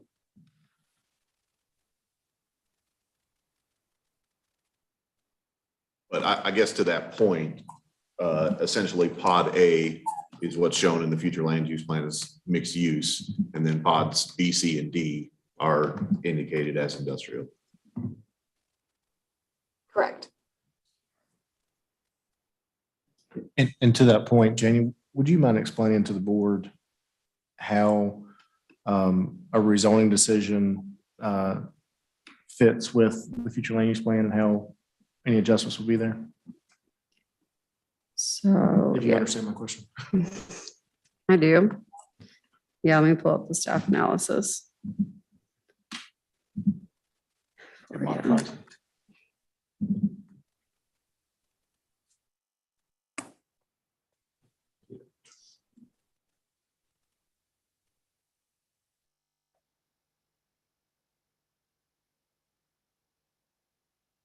So part of our staff analysis is if projects conform to the current land use plan or not. And I'll share my screen here to pull this up.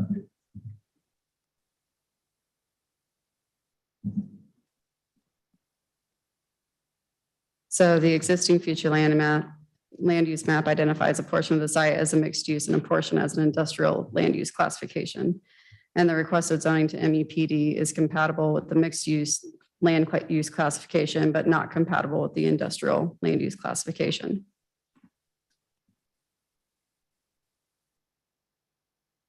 Sorry for the back and forth like a courtroom, but can you help the board about how that would be reconciled?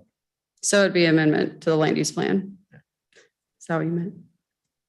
Okay. But basically, when you make a motion for an approval, you have to approve a land use consistency statement.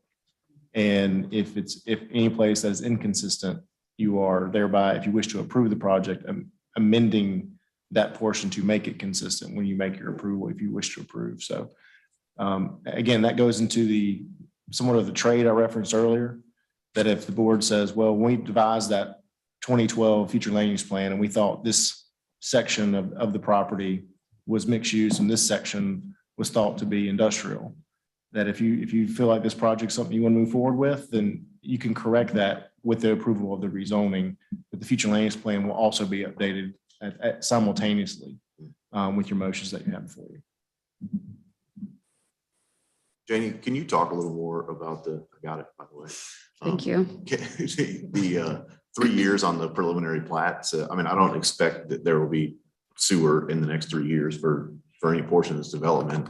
So what does that mean if the preliminary plat expires before they're able to commence? Then the town is able to rezone it back.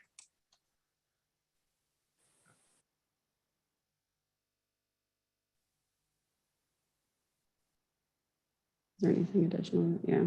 Back to its original. Would it be to the original or another zoning district? What district? I'm sorry, I didn't hear you. It can go back to the original or another zoning district.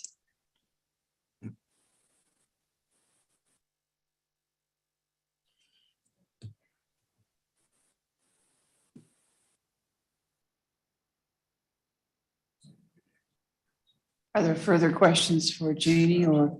I don't have any more questions, but maybe just do another comment and may have confused myself as much as anybody else has confused me, but since we don't have any wastewater, no sewer, and it's question up, why are we in such a rush to rezone so much property?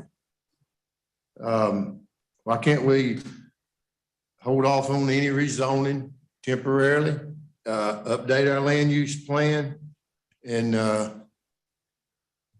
go from there? I mean, we're rezoning property and nobody can do anything with it. I'm just a little confused with this. I don't know why we're in such a rush to rezone.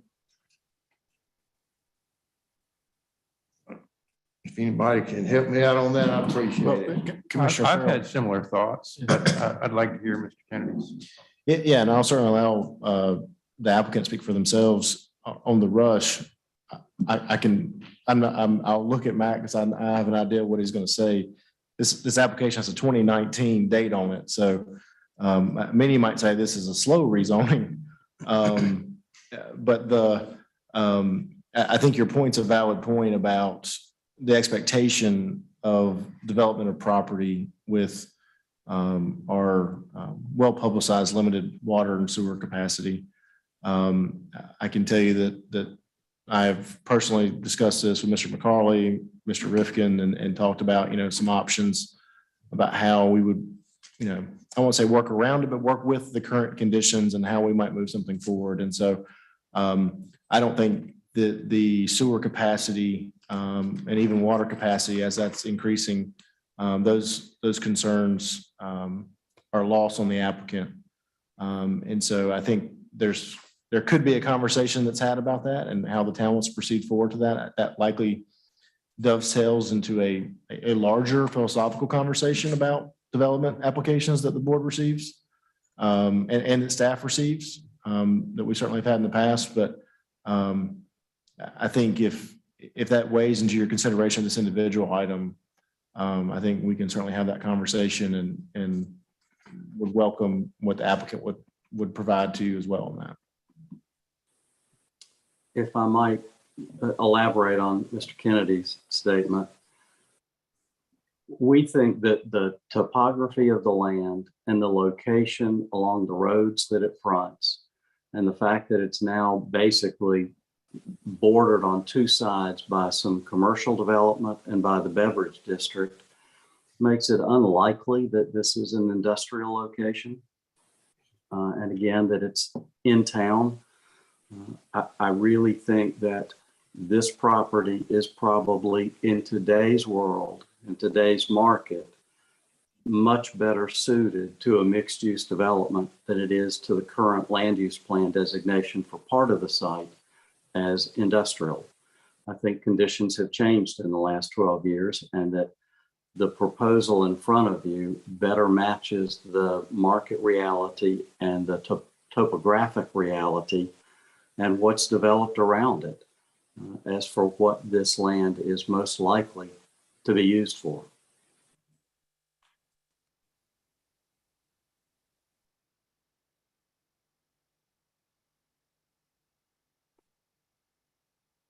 Does the board have further questions or comments?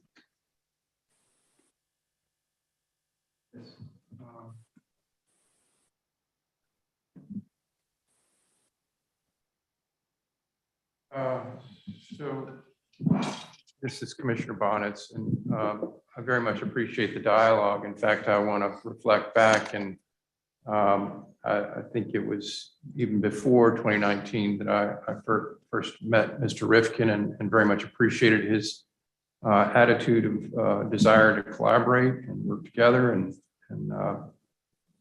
plan for the improvement of the overall community of Pittsboro. And I further appreciate staff's work on this. I can see that there's a lot of diligence that's gone into the dialogue on staff and applicant side. And I'll confess that my thoughts have changed since my first conversation with Mr. Rifkin, and even matured since I'm understanding better exactly what it is that's being proposed. I very much appreciate the expanded boundary to protect the creek. I think that's wise. I think that's what the market wants. I think folks want to live near protected wilderness. Well, it's not exactly wilderness, but natural areas. Sidewalks sound great. Appreciate the intent behind the statement on affordable housing. I also thank Commissioner Shipp's questions on that.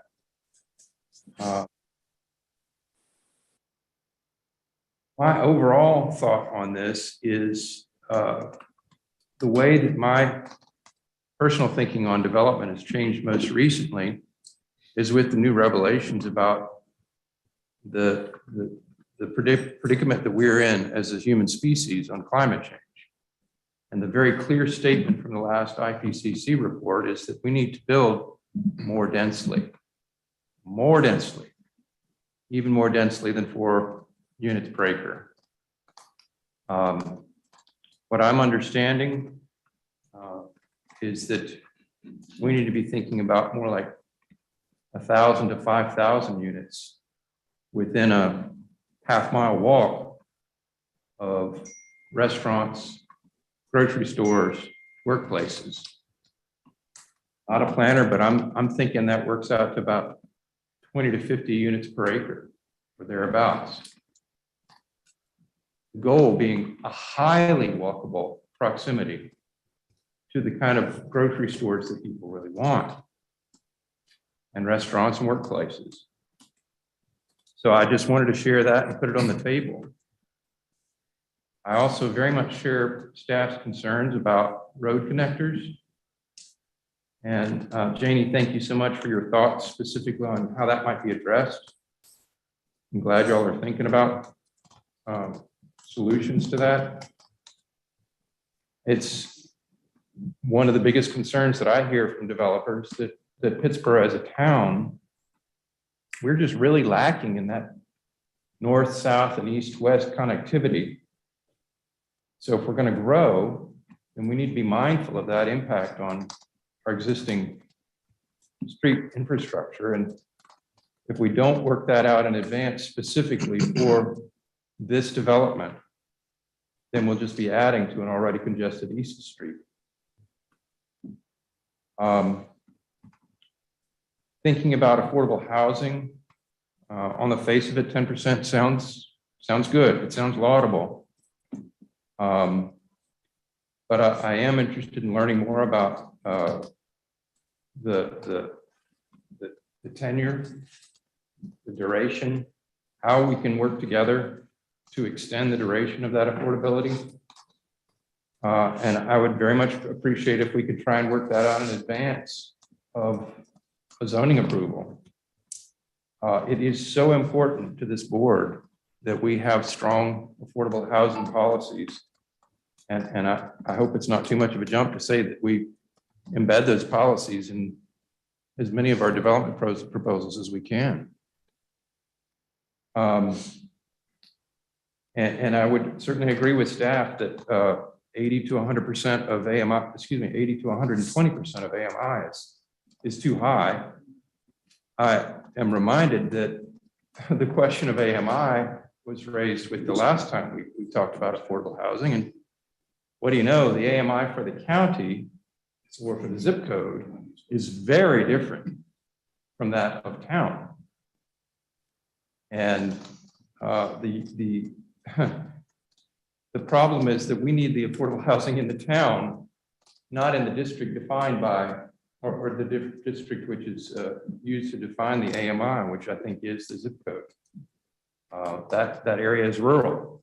The folks who need the housing want to be in town. So we really ought to be defining it based on the town rather than the average middle income of the town rather than of the zip code.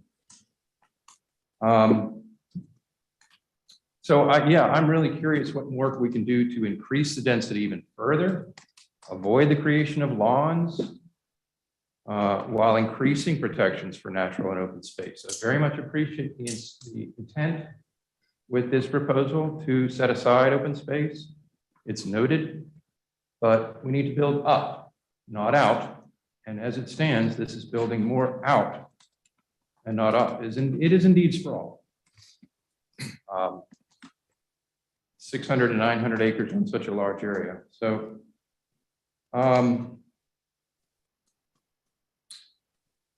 I'm also curious to learn more about the sewer proposal. Commissioner Shipp noted this on one of the documents. I missed it. I'd like to learn more about the proposal for private utility.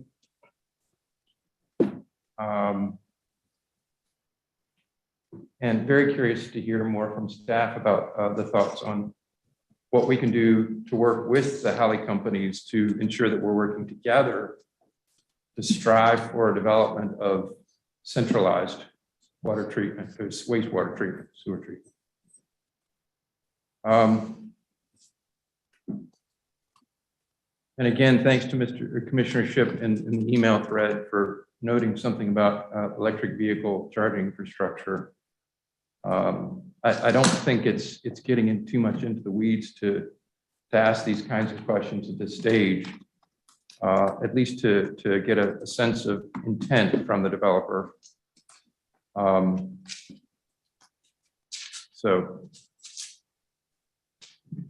As it stands, that doesn't seem to be adequate, and I'm very curious to hear more about plans for actual what's called EV ready status or made ready status or make ready status, where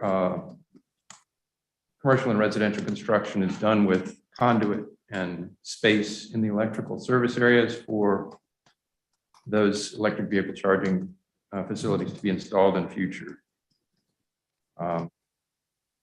And I recognize many of these things I'm asking for more than the UDO currently demands. And just to wrap up my concerns, I'll say that I really do want to support this, but I'm not able to do that tonight. And I think before we get to news, I certainly sent out more detailed questions.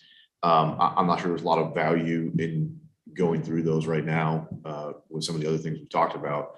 Other than to say it may be valuable for other developers or this developer in the future to kind of know our thoughts on that. And I think you're right, Commissioner Bonitz, that MUPD is intended to be exceptional. That's the purpose of it. Otherwise, we would go by the UDO. So I think those are all definitely fair requests. But, to me, the big thing is that we don't have a timeline on, for this large of project, we have no timeline on when sewer will be available. So I don't understand it. And I'm not a developer either, but I don't understand from the developer's perspective of wanting to, lock this land into this purpose at this point with no defined timeline when you be able to start development. And also, I think with the recent announcement of VinFast, we need to take a much more careful look before we rezone any M2 away from that classification. Say, I guess it's certainly, potentially some discussion with the applicant, but it may be more beneficial to start from a cleaner slate on this application in the future than to continue with this one.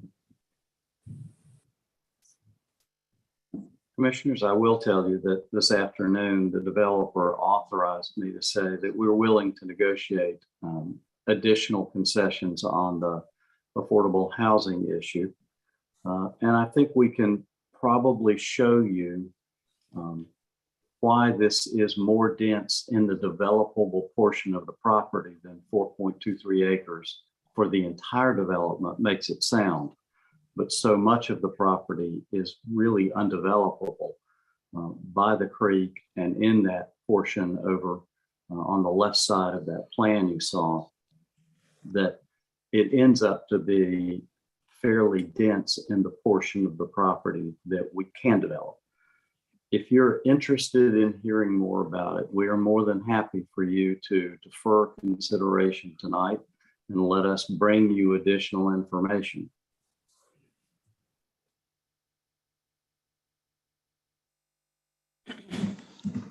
In light of that offer, is there a motion?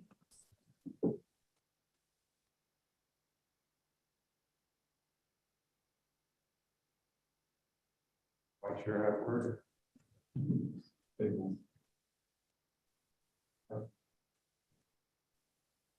Table this indefinitely, have further conversations. Let's hear from staff as to when to bring it back. So I move that we table this indefinitely and refer it back to staff.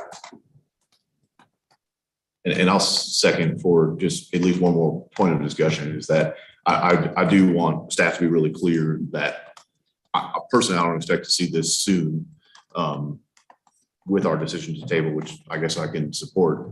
I think we need a lot more time before we see this to determine some of the things that we've talked about. So if the applicant would prefer that we table it indefinitely, I guess I don't have an issue with that. But I expect it'll be a long, long time.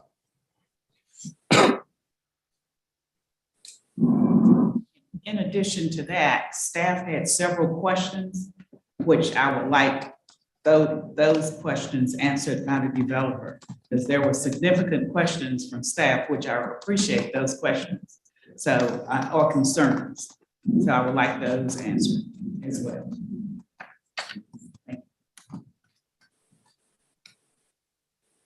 Further thoughts or questions before we vote? The motion by Mr. Bonitz is to table indefinitely, return the matter to staff, seconded by Mr. Shipp. Those in favor, please indicate by saying aye. Aye. Those opposed? Aye. I'd prefer to deny it, but I'm okay with tabling. Okay. Thank you. 4-1 is the vote. Thank you. The next matter is under new business, the budget amendments to the enterprise fund.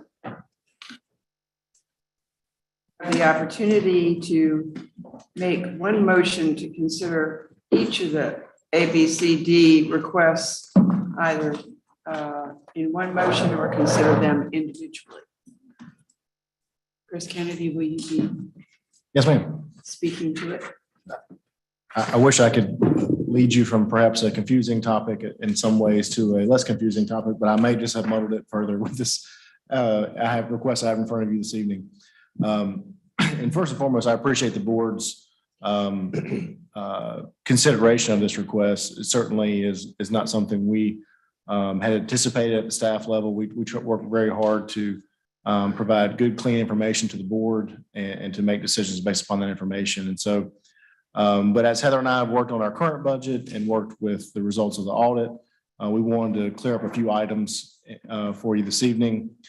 So as Madam Mayor, as you alluded to or discussed, we can make a motion with one vote for all of these, or we can handle them independently. I certainly lean on your better judgment as a group. But first, we would like to just mention that typically anyone who's a frequent customer of ours in terms of looking at the agendas knows these are generally handled on the consent agenda.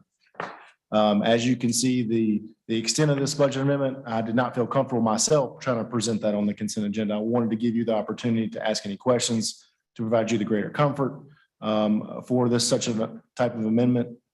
And so kind of going through these with some quickness, if you will, understanding I want to give you proper time to ask questions if you so choose to do so. I hope that the staff report provides a good, decently comprehensive overview of it. The first section of it is simply with our ARPA funding from the federal government that's given to us to the state. Staff is looking at $1.397 million. That is handled on a per capita basis. We originally were supposed to get 1.28 million. That number bumped up to 1.397 when the state distribution came through. It was anticipated that the first draw of money was going to be in June of 2021 with the second of June of 2022. So as Heather and I were preparing the budget documents, we assigned a revenue for one half of those monies. Unfortunately, the money did not come until after July 1st of 2021. So we expect the next draw, given that now we're on May 9th and no one's emailed us saying, hey, a check's on the way. We anticipate that check will come post July 1st. So in order to reconcile the budget, what we have proposed for you is a transfer from general fund balance on the general fund side, obviously, to account for one half of that draw. I put a note in the staff report that generally I really want to caution the board. And if you learn nothing else, this might be the only time I ever ask you to move money from the general fund to the enterprise fund. It's a very tempting thing to do. You certainly do not want to do it the other way. And we do have indirect funds that kind of compensate, a portion of my salary is paid for the enterprise fund because I work with that intimately as well. So this might be the only time in my career that I will ask you to do this. But the ARPA funding comes in and it's not an enterprise revenue. So this isn't, the water bill coming in as a revenue and we're moving the money. ARPA monies are eligible for any number of projects. The federal government has provided that guidance to us. We are using 100% of our proceeds on the fast track GAC project to cover those costs. So, Excuse me, yes, sir. both tranches of our funding, we did it, is that right? Yes, sir. The 1.397 million, 100% of that is going towards the water plant project. And so since we have a contract in place with CDM Smith, if we didn't have a contract in place for those funds, believe me, Heather and I are on a listserv together, and there are dozens of municipalities who hadn't figured out what they want to do with their money yet. If we didn't have a project to sign, I wouldn't need a budget amendment. But since I'm under contract to have that money provided, I need to be able to carry forward with our pre-audit procedures and make sure we have funding to support that. So We asking have for some ideas if it would help those municipalities. Yeah, send them our way.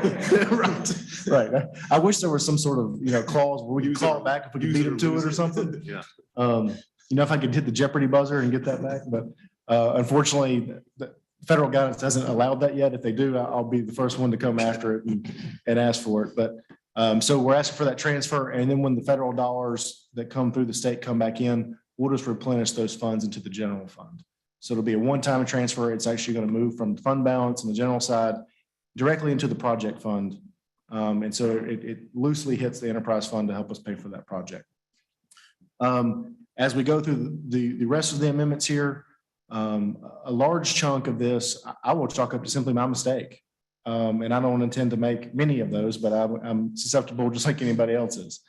I particularly like to avoid the ones in the $393,000 category. But with the Fast Track GAC project, we had a design build project. We were working through the contract documents. If you recall, I'll give you the precise dates, on January 11th, you received a report of 2021 from CDM Smith that went over the basically final assessment of our pilot study. And we moved forward with the GAC project. That was our choice at that point. On February 8th of 2021, we approved a budget of $1.2 million. $400,000 of that was to go towards engineering work to move that project forward, and $800,000 of that was to go forward with the purchase of the GAC vessels, which are 14 by 28 feet in dimension and large Calgon vessels that, again, act as a big Brita filter for us, as well as to purchase the first tranche of GAC media. As we were moving forward with the contract, again, under the design build, and very much, I believe it was my oversight, so I will take responsibility for it, is I missed that the first $400,000 of that, which ended up being the precise number of 393, was not included when we received our guaranteed maximum price last fall.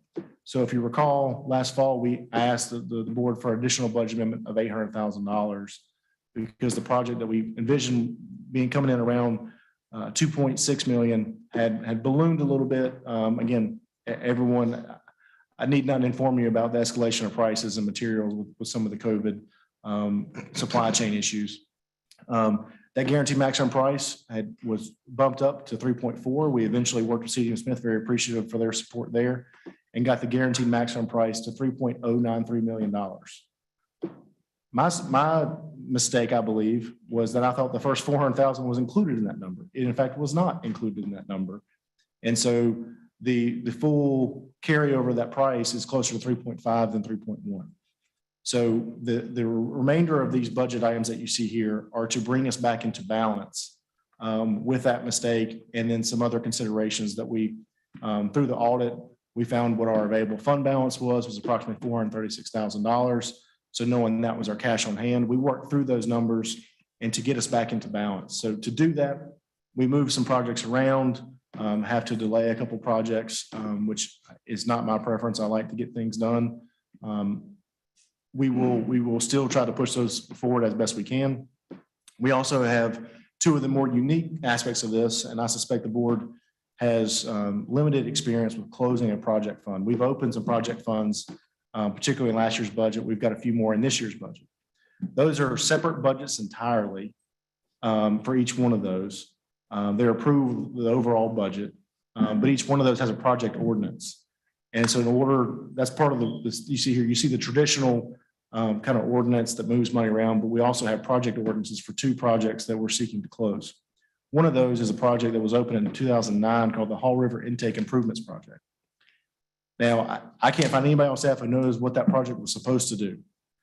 I'm going to chalk it up to say that the GAC project is a pretty good Hall River Intake Improvement project. And so we're going to take those $50,000, close the fund, and put that back into cash. We also have the Hearn Road project, which this one I want to put a big exclamation point beside of, is that we still want to do that project. At the last meeting, if you recall, we actually worked on a contract, or the April 11th meeting, if you will, worked on a contract to apply for that SRF funding for that project. We had $280 some thousand. We have remaining just over $250,000 in that fund. The project is basically unaffordable for us with our funding constraints if we don't receive SRF funding. So it's my recommendation that we close that fund. We still pursue that project and work to secure a funding source through SRF, because the project originally was believed to be just shy of $300,000. With some cost escalations that we've seen over the last few years since that fund was created in 2018, the project is closer to $500,000. And so whether that money stays there or not, it's going to sit stale in my estimation. So my recommendation is to pull that back into cash. If we get SRF funding to program the project, we can then reappropriate any necessary funds as a match or some other type of decision to make sure that project moves forward. So I want to be very clear that us canceling the project fund does not mean we're canceling the project itself. It's simply a maneuvering of money to bring us into balance at today. And then if we receive funding through SRF or some other grant funding solution, that we will proceed forward with that project at that time. I think that generally sums it up. I'm happy to answer any questions you may have, and I appreciate the conversation. Questions for Mr. Kennedy? I don't have a question, but maybe just a comment, Chris, on the Hall River intake improvements.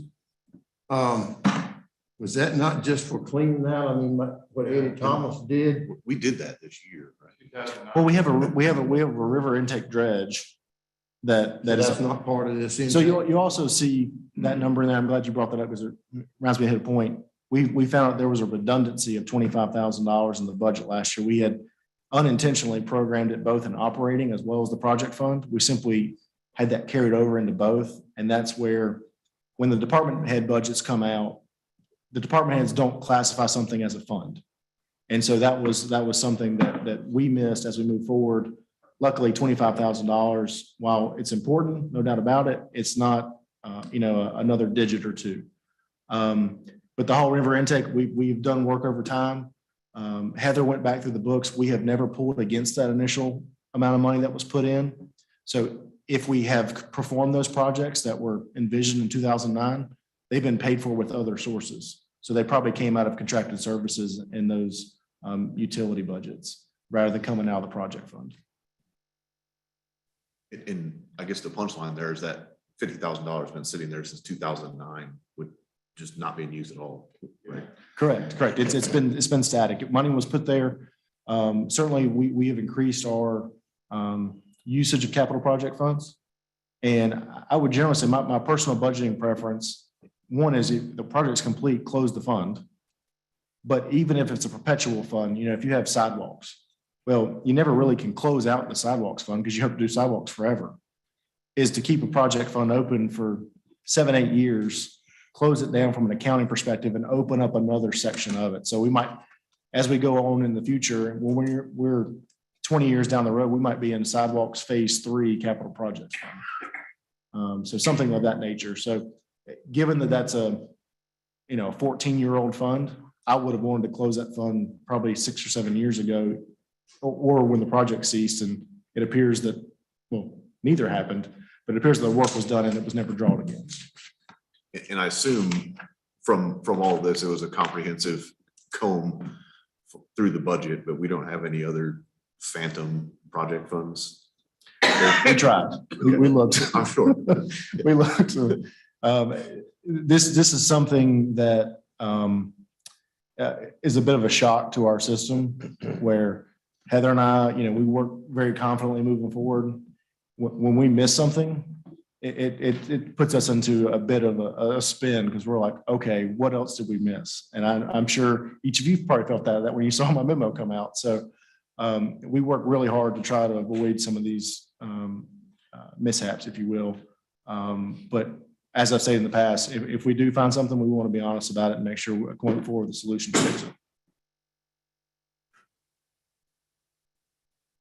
I'll just have to say this regarding the Hearn Road. It's been on this board's radar, I know, 5 or 6 years, I believe. Yes, sir.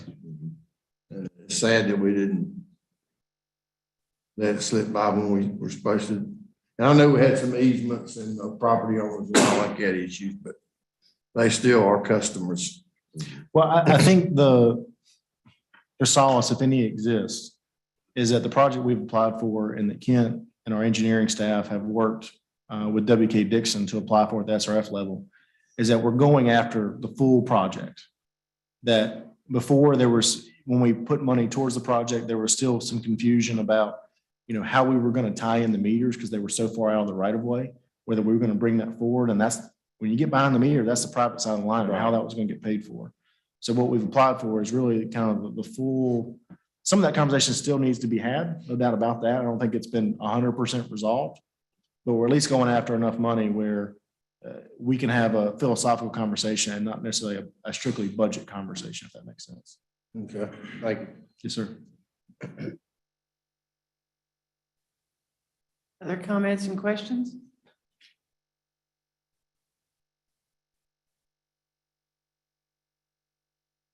Make a motion to approve. All four? Yes. Seconded.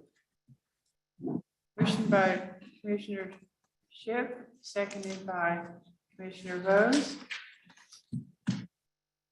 Is there any further discussion? If not, those in favor, please indicate by saying aye. Aye. Those opposed? Motion carries unanimously. Thank you.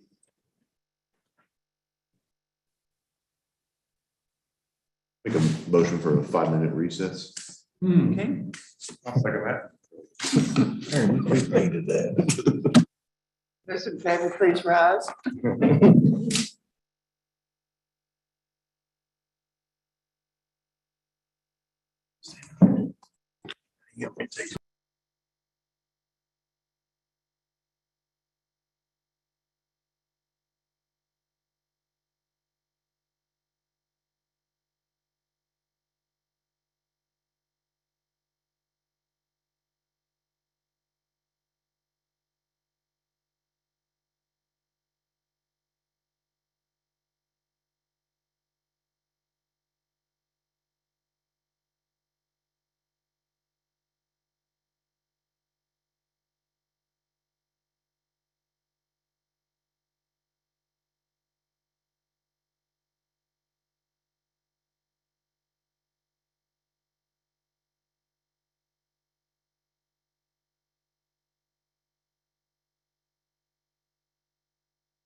I believe we're back in session now.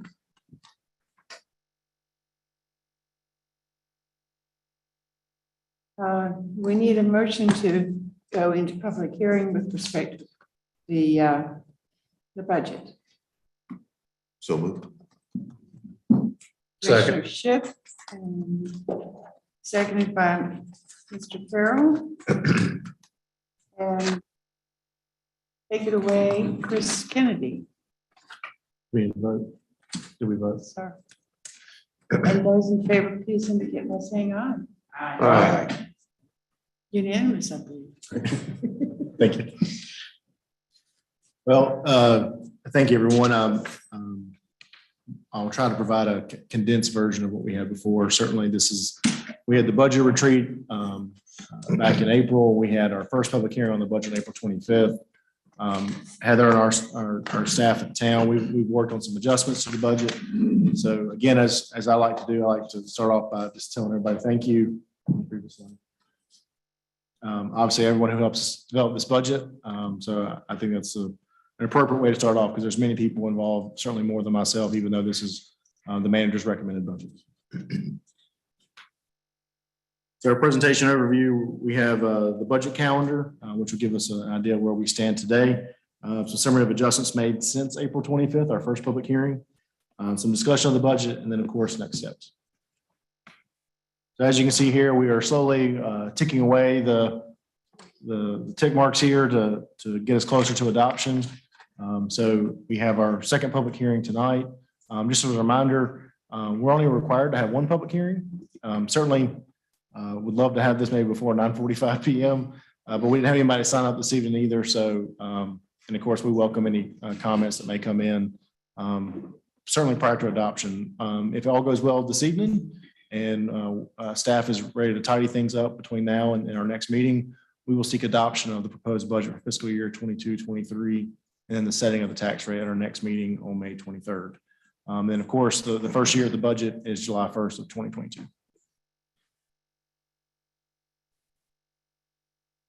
So what we got on our adjustments, and I actually put the two adjustments as a reminder under the April 25th note there. That's the second. That was for office space for town hall, as well as for our Tree City initiatives at $10,000.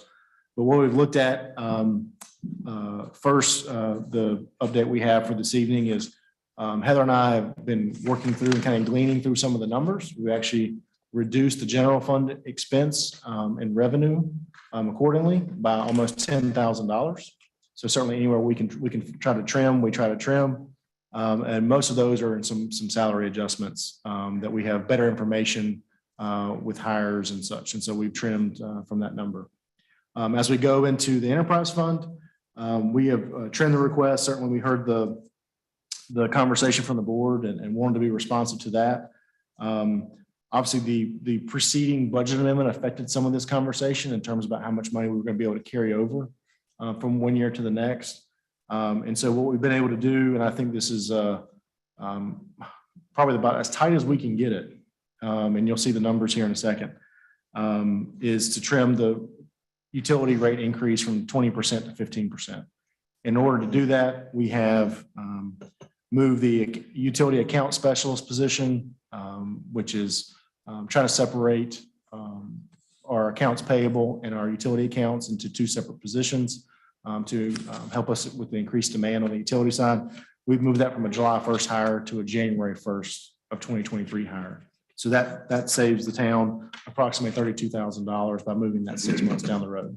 We still carry forward the technology expense that we assign to all employees of $6,000.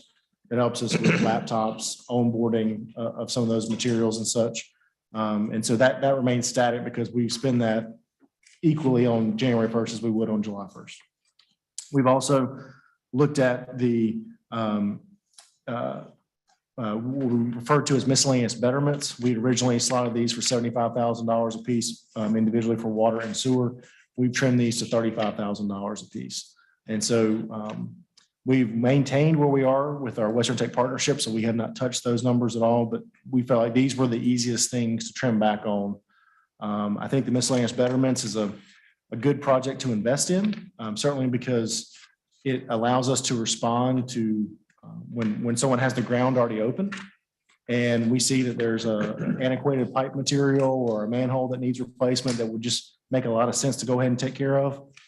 We feel like that while any amount of money is great, we feel comfortable that 35,000 would be okay to start with.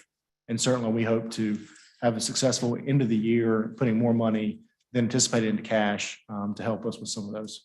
So in order to bring us down from 20 to 15%, we've made those adjustments to this budget. As we go into the proposed budget with other particulars, we have an expenditure breakdown. We again, we'll look at the fiscal year comparison. We'll look at that alternate list, which I have provided you an up-to-date version of that for this evening as a handout at your desk, if you will, as well as the new requests. Chris, I'm sorry, can I back up 2 slides? Absolutely. Just a quick question on the Tree City project. Is that 10,000? In what way, if at all, is that related to our current work with Tyndall and their, because they have been commissioned, contracted to do some tree maintenance and management removal? Yeah, I think where we have kind of decided from a philosophical stance is that is, kind of current. I think those expenditures could qualify as part of some of the Tree City initiatives. But we felt like at the staff level, again, if the board agrees, that going above what we were already doing with Tyndall and applying that towards additional maintenance, going towards new tree plantings, that would make it even abundantly clear that we're spending the $2 per capita, which is the requirement. So if you take our census number, we're around just over $9,100 would be our required. Rather than programming that precise number, we just decided to round up to $10,000. But excellent question, because we wanted it to be above and beyond that original Tyndall contract or current Tyndall contract. Yes, sir.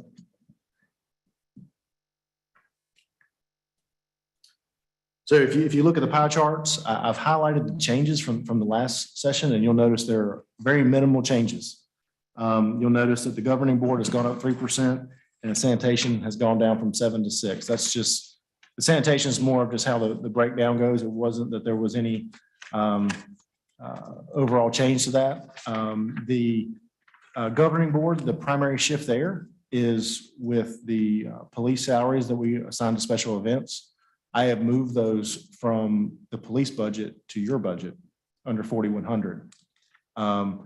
We are currently working on a fee schedule for what those hours and involvement would be.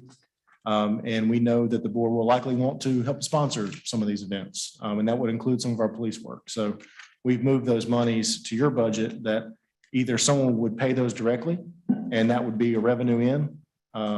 And the expense would be extra from what we regularly program.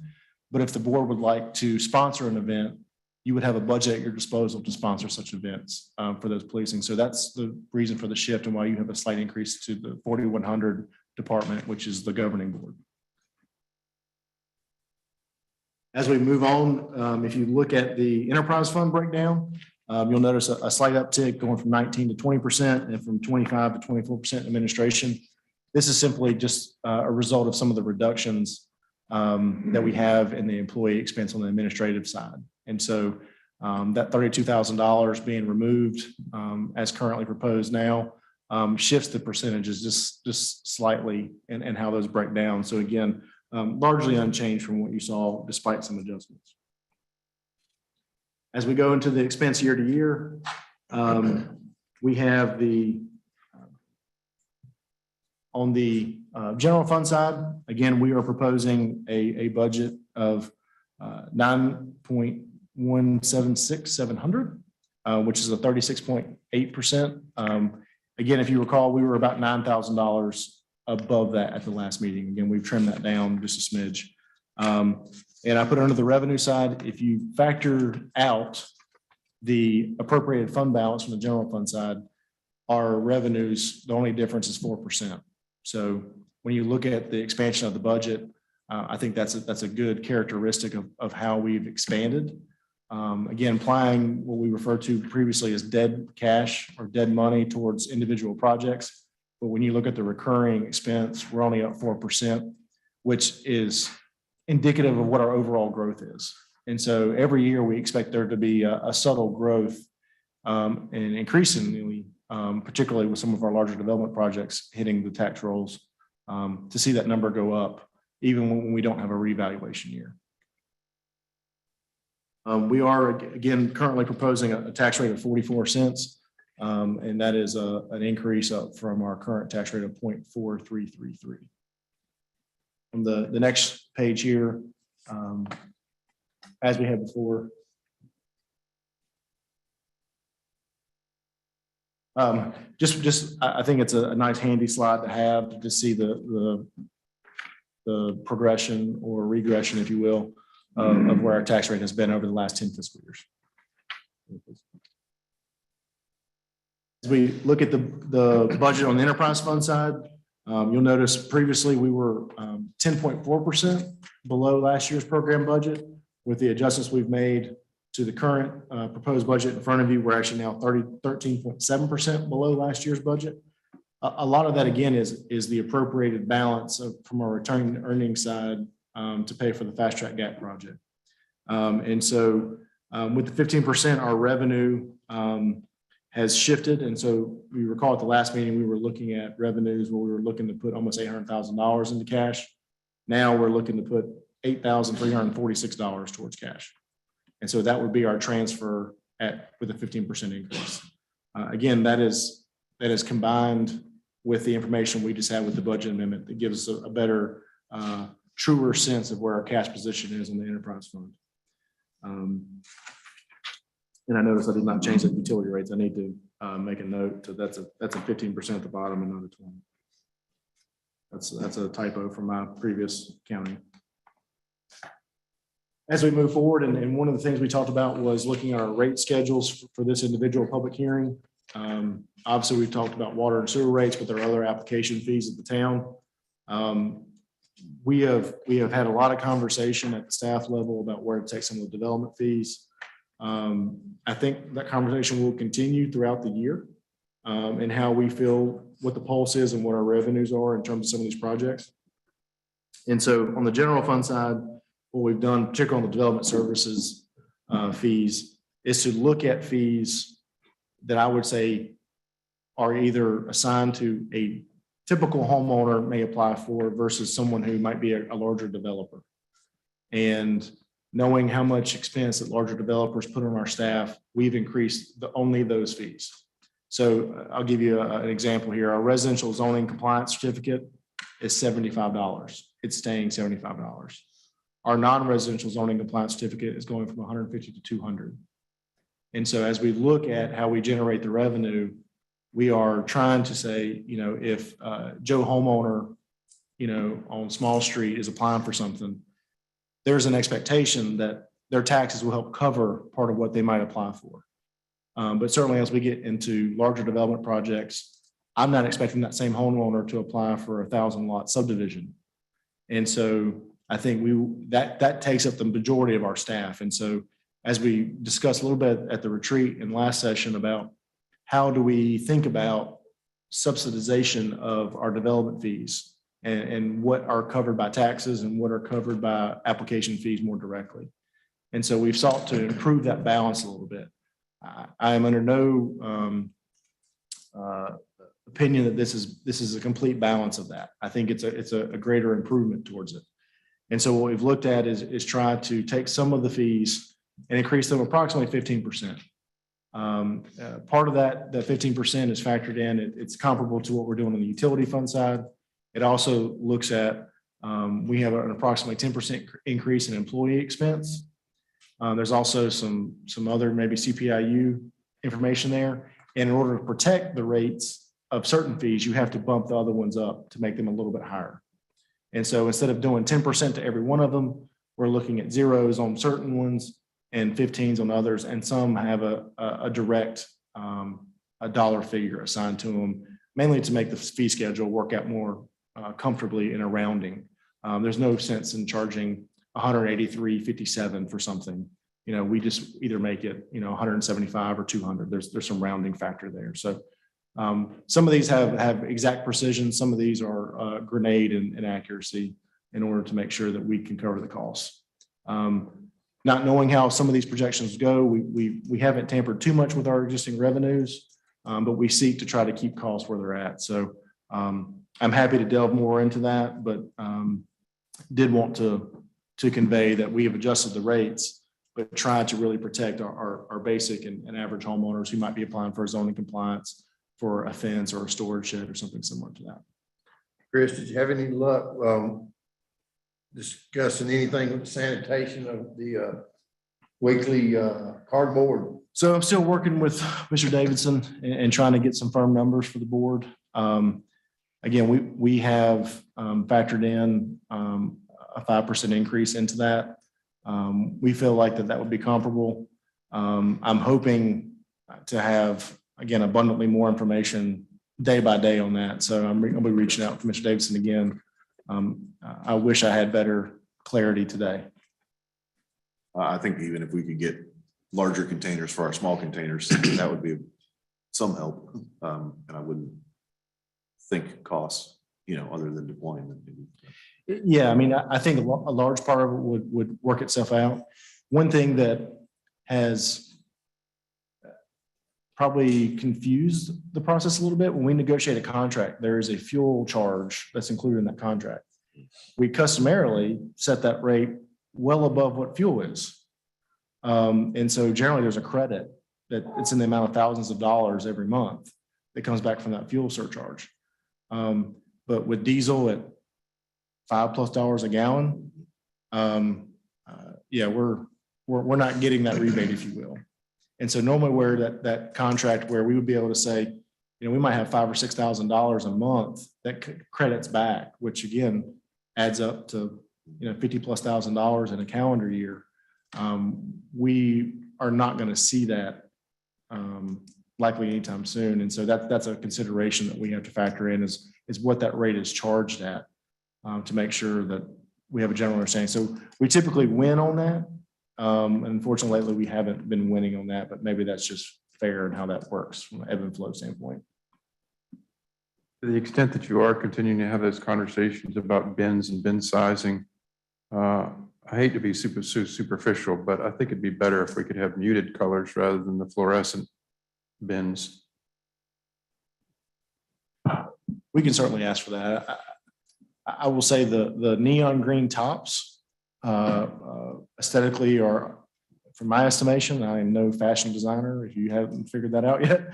I did major in art though, so I do have some characteristics of color and placement. But the green tops on a trash can are far better than the full neon green, 8-yard dumpsters. So I'll pass that along and see if we can find some maybe some lovely forest green versions of it.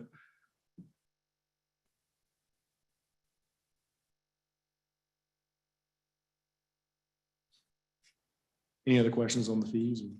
Move on.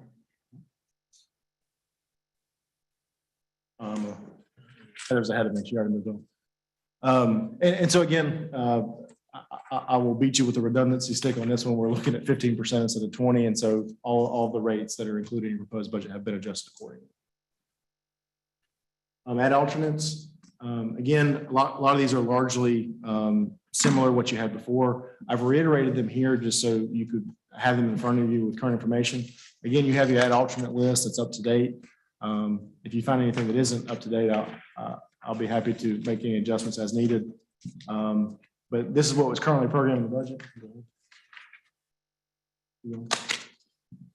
And so one of the things that you'll see here on some adjustments, you'll see here in the highlights where I've left the previous number in and provided the strike through that shows what has been adjusted to.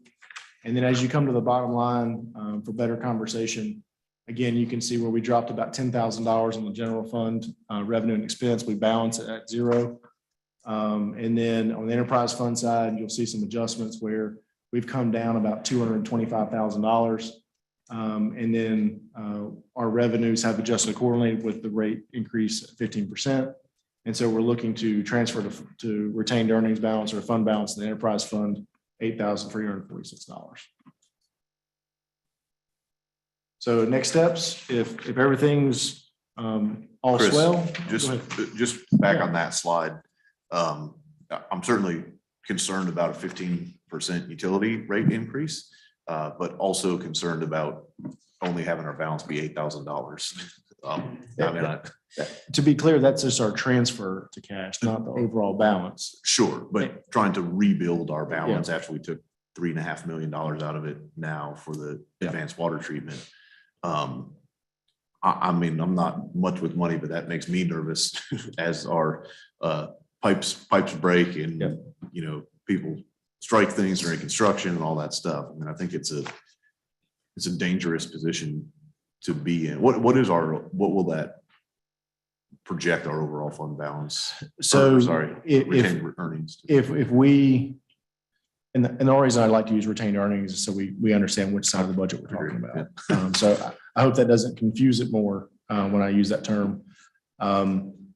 So if you take where we stand today after the budget amendment that was just approved a few moments ago, plus this right here, that takes cash to about $150,000. I would caveat that or provide it in addition to that. We are projecting to be better than what we projected. Again, we budget conservatively when we go through our water and sewer budget. And so we hope to be better than where we projected. If we meet our monthly averages, which we don't know if that'll be the case, but Heather and I have run the numbers. On the water side, we look to add a little over $400,000 above projection. And on the sewer side, we look to add just under $200,000. So we're looking at around $625,000 total that will be above projection. So basically, if everyone continues to flush the toilet, wash their hands at the same speed and rate that they do today, that's where we anticipate to be. No, that's at 15%. That's before we even get to the next budget year. That's finishing this current budget year out. Okay. And so looking at those numbers with more intent, obviously, when we start preparing the budget, we have an idea where the projections are going to go. But again, consumption is volatile. And so we have an idea that we're going to meet a certain number. And so we've taken, if you take our existing flow, divide it by a number of months and multiply it by the rest of the year, that's where we'll get above that. And so if you take that 625 plus 150, that gets us a little closer to where we originally wanted to be. Now, I would love to say that the $800,000 we were proposing a few weeks ago would be in addition to $600,000 and get us into a 7-figure number. But I understand, and certainly all of us are ratepayers, and we certainly want to be sensitive to how that's year in and year out. We feel like that's an okay number, that you can adopt a budget. It's not going to greenlight a bunch of projects, but it probably doesn't lead us into too much concern either. And so that's about the best way I can caution that statement. I would always love for more money in the enterprise fund, no doubt about it. And to the point, I guess, that if we have a major pump failure or something like that, we'll likely have to remove projects, correct? Yeah.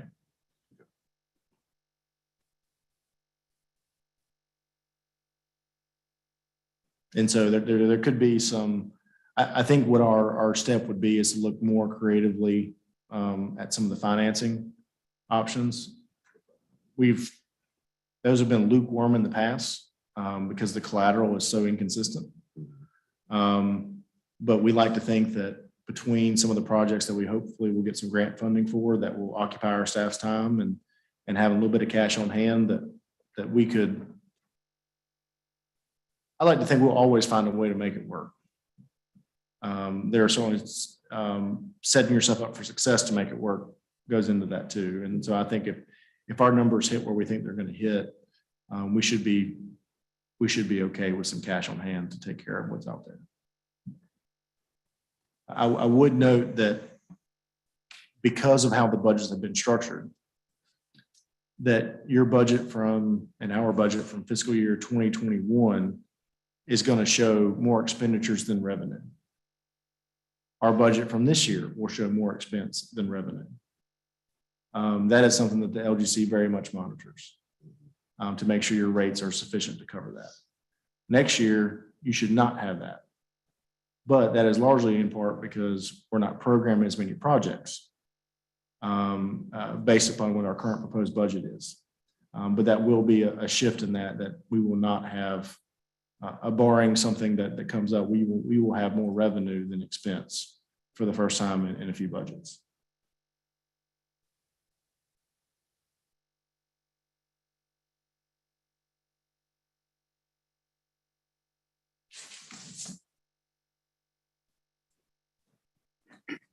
And the only thing I had for next steps was simply that obviously we're in a public hearing right now.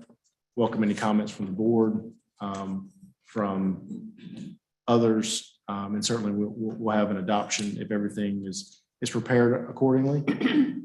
Again, if we're comfortable, I would say let's move forward to adoption on the 23rd. If we're not, again, that's why I wanted to have the process a little earlier, so it gives us a little bit of time. If I don't want to rush this unnecessarily. I would also add too, and I was remiss for not adding this, the comment about some of the recreation positions. I did want to offer a note to that. Obviously, I appreciate Mr. Ford coming earlier and providing those comments. That was one thing that the board asked for, was something from the parent. And so I appreciate him as somewhat of an extension of that board and group. And I'm glad to hear that they generally support that. And I'll try to have a more formal letter for the board for our next meeting, just to help you with that decision and pass it along as soon as I can.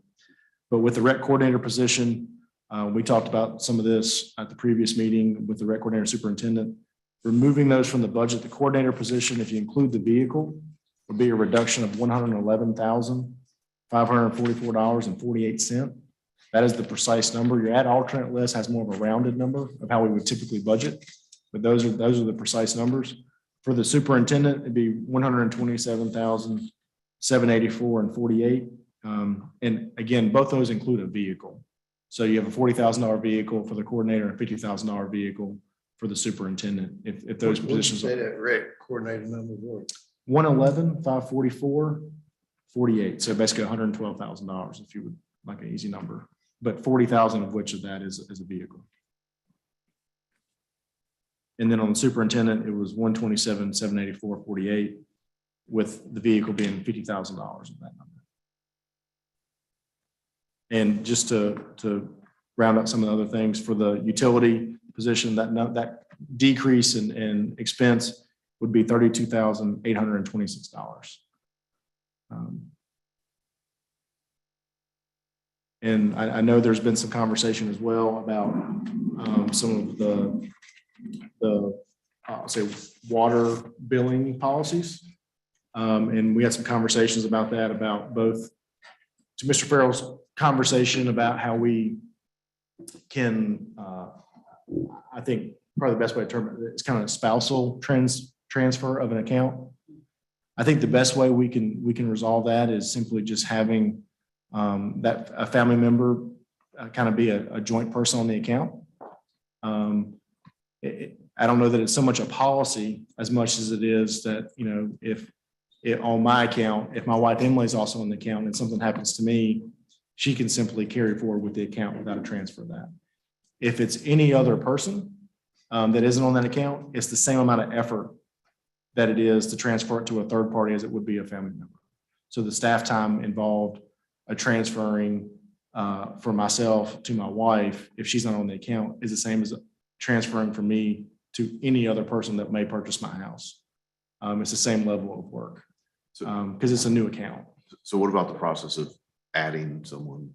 Simply come into the office and add them. It's a pretty, I'd say it's a pretty easy step to go in and just have them added to the account before something's closed out. Because once the account is transferred, it triggers a lot of different things. There's an ending of the meter. Like we have to read the meter. We then reopen the account under someone else's name that isn't on there. So that have to happen prior to someone passing away, or can someone be added to that account after? I would say it'd be easier if they're added before they pass away. Agreed. Because we do ask for like a death certificate if someone has taken over an account and someone says someone's deceased. So. Yeah, I did have a question, reference to the recreation. Yes, ma'am. coordinator vehicle and the parks maintenance superintendent. What type of vehicles are those? Undetermined right now. I would think the superintendent would need a pickup truck. There will be, all sorts of equipment that would likely throw in the back of a truck, be similar to a public works employee. And then the recreation specialist would be any number of type of cars. And as I mentioned before, I think that might be a good position for us to include something from an electric vehicle into our fleet. Because you're not going to have a conflict with take-home cars at that point. And they would have the ability to mainly have driving around town from park to park to park. And so I think that would likely be an option there, but not knowing what the vehicles are to date, we just have general dollar amounts programmed for those based on what our assumptions of what the vehicle may be. But it could be lower than that in terms of the cost of the vehicle. I think we'd want it to be lower than that. But certainly with escalation of vehicles, I mean, I think anything under $40,000 for a brand new vehicle would be tough, but we like to budget conservatively. So I would love it to be any number below that if we could find it. Dodge Chargers. More of those. We can surplus into ourselves. No more of those. Hey, run them. Shorty, would you like to answer that one on Dodge Chargers? Thank you. Yes, ma'am. So as to complete our public hearing, I think we need to ask if there are any questions or comments by the public. I know no one signed up, but those people who are zooming in or our folks who are present here, if there are comments, please come forward with those comments for the purposes of the public hearing.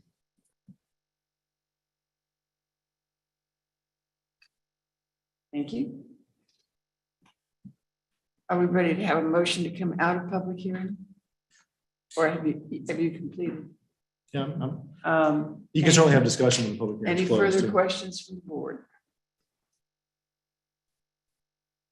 If not, I'll entertain a motion to come out of public hearing for the purposes of this year's budget. So moved. By Ms. Baldwin, seconded by Mr. Vose. Those in favor, please indicate by saying aye. Aye.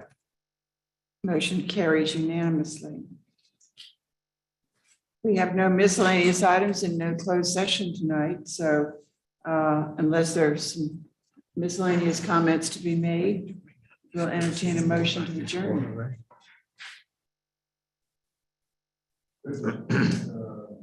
Well, for a moment, we left the public hearing on budget, but I think a related question is we face our constituents about this budget and this proposed hike, the status of litigating to recover cost damages. Is that something that we should set aside time in a closed session to, or might share with us today? I would prefer you do it in closed session, not tonight. No, clearly understood. We would need to publicly notice that. I just wanted to be at liberty to share publicly. Yes. Thank you. To that, Mr. Bonitz, would you like us to set up something for next meeting? I would.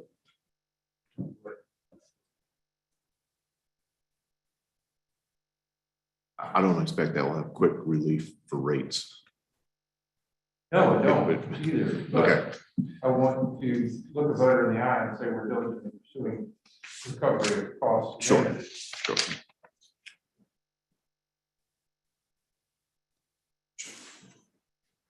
I'll just mention this too. I'm still struggling with this 15%.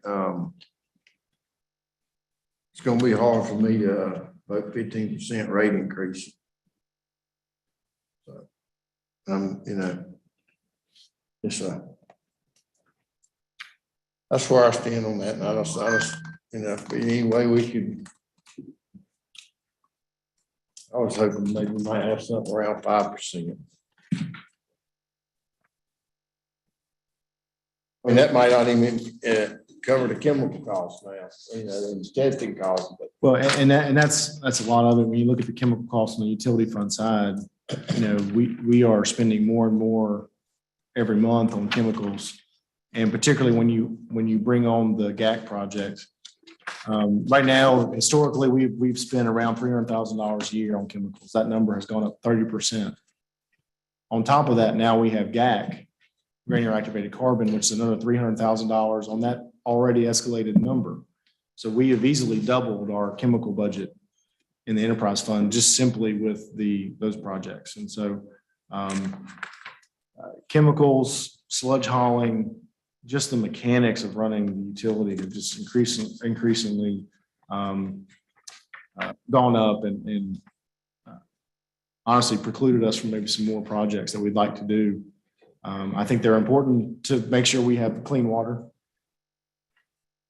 What? I apologize. I received a text from a member of the public who was inquiring about YouTube. Here's your office. Here's to this person that we're still out of session. Yeah, maybe if they refresh or something. Yeah. Okay. Thank you. And so I think certainly we would love to propose something closer to your comfort level. But again, when we're just $8,000 above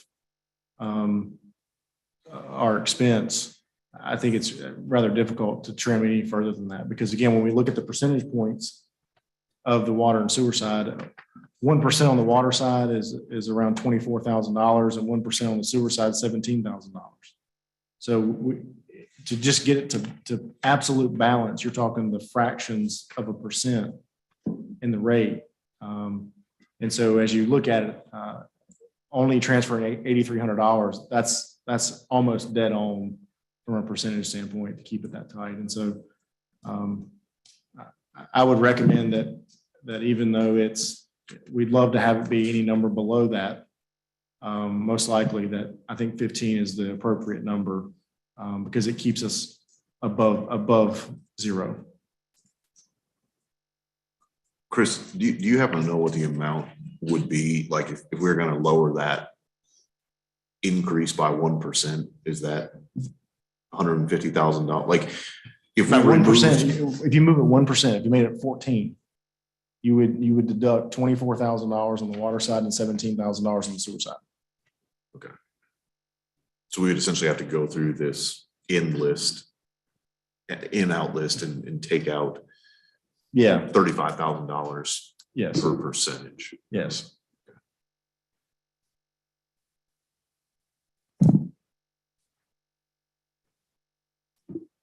And again, there's a few projects in the enterprise fund, but I mean it's a streamlined approach to find balance. I mean, we've got the Western Tech Partnership. That's a really important project for us moving forward.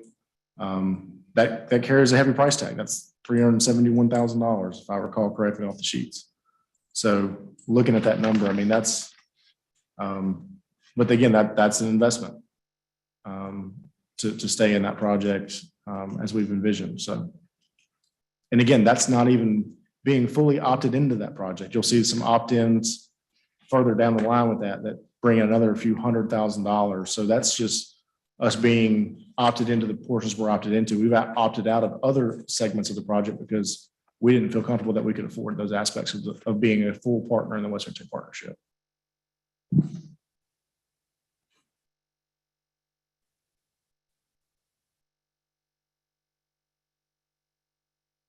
But certainly we welcome if there's some gleaning of the numbers and some proposals for swapping this for that. We welcome that. Try to find a balanced budget.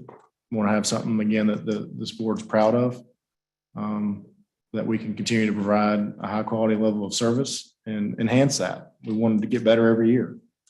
And so certainly if there's something that we can help with that, happy to receive your comments and adjust accordingly before adoption. All right, well, can I just get a few clarifications on my ad list, drop ad list? Sure. On the first page, under the general department, I had just one question on the 401k with 7.5 cost of living. Is it not up here also in the second? 7.5 cost of living, and then FICA and 401k in orbit. Is that not included in the same and then included again down here? So and I believe me, I don't want to take any away from my employees. I was just in confusion why we had it on two different lines.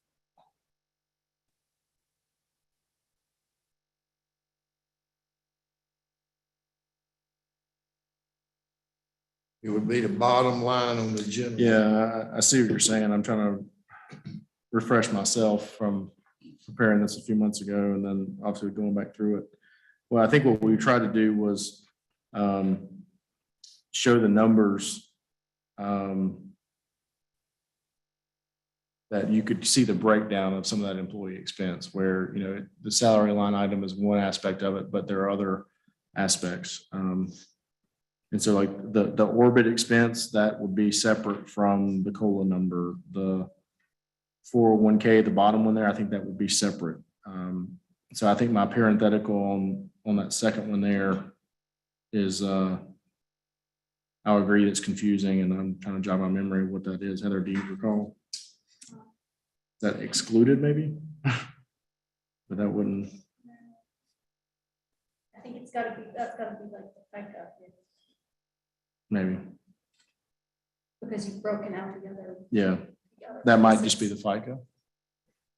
And what I may have done is had that number be salary and other. And then when I broke out the others, I didn't change that parenthetical. I think that might be what that was. I'll make sure that that's clarified, or I'll just delete it outright to avoid confusion. Okay. Another one was the raw water, the station, our emergency generator is not on a disconnect or anything. It's not on a transfer switch. I mean, we installed a generator down there and didn't have it on a transfer switch. I think that's correct. Yes, sir. Really? That was pretty poor, wasn't it?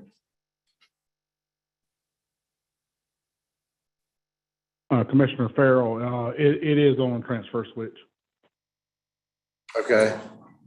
Adam, would so you why do we clarify need that a power outage hookup? I'm sorry, I didn't get that. Phase next to the last. Adam, can you clarify that $10,000 expense in?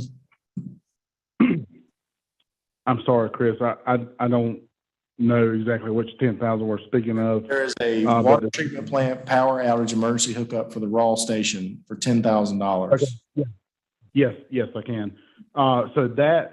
So just say, so right now, as we currently speak, we are down one raw treatment pump at the station.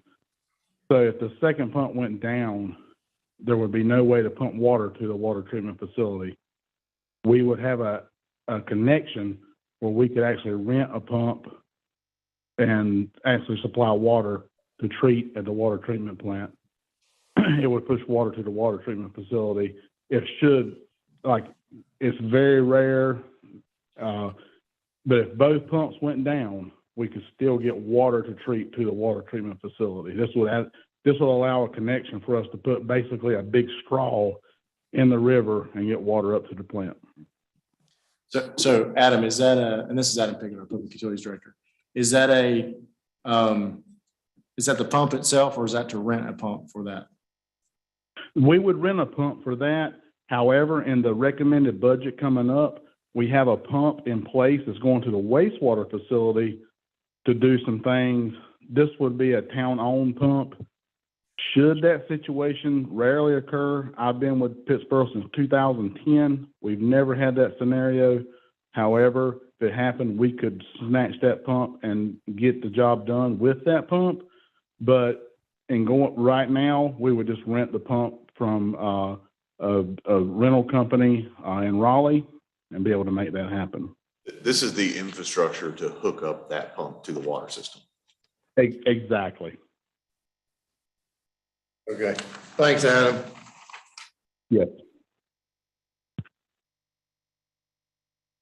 Back to a minute.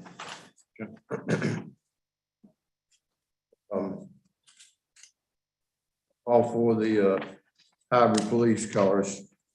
The public, over on the, the Public Works, this might be a typo, a 1/4 ton truck, $50,000.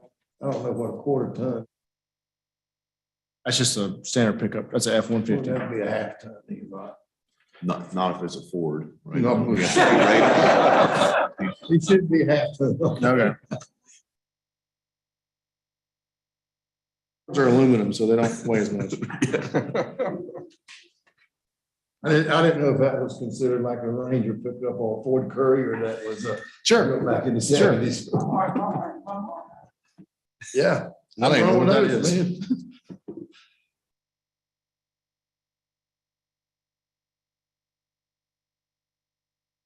And I would mention this, I mentioned it to the parks and all, the bathrooms at Mary Hayes Homes, we still need to stay on Mr. Edward Holmes regarding that because I did play golf with his brother last Wednesday and There's been some conversations had in the last few I days. just talked to him. I think we'll have some updates on that aspect there. for you. Okay, that's all I have right now. Good, sir. Thank you.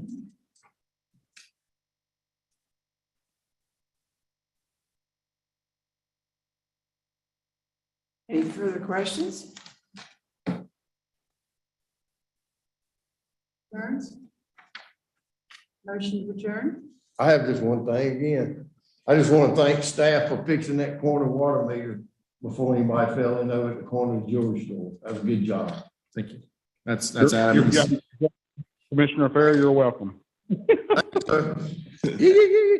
Adam and I were out there looking at other aspects of the sidewalk, and as likely happens, you find other problems when you're out there looking at one problem. So we're glad to get that fixed, and thanks Adam and his staff for that. That I'll tap out. Oh, I think I've heard that phrase before. Does, would you like to make a motion to adjourn? I would love to make a motion to adjourn. Okay. I'll second. Seconded by Mr. Shipp. Those in favor, please indicate by saying aye. Aye. Those opposed, I believe we have a complete meeting.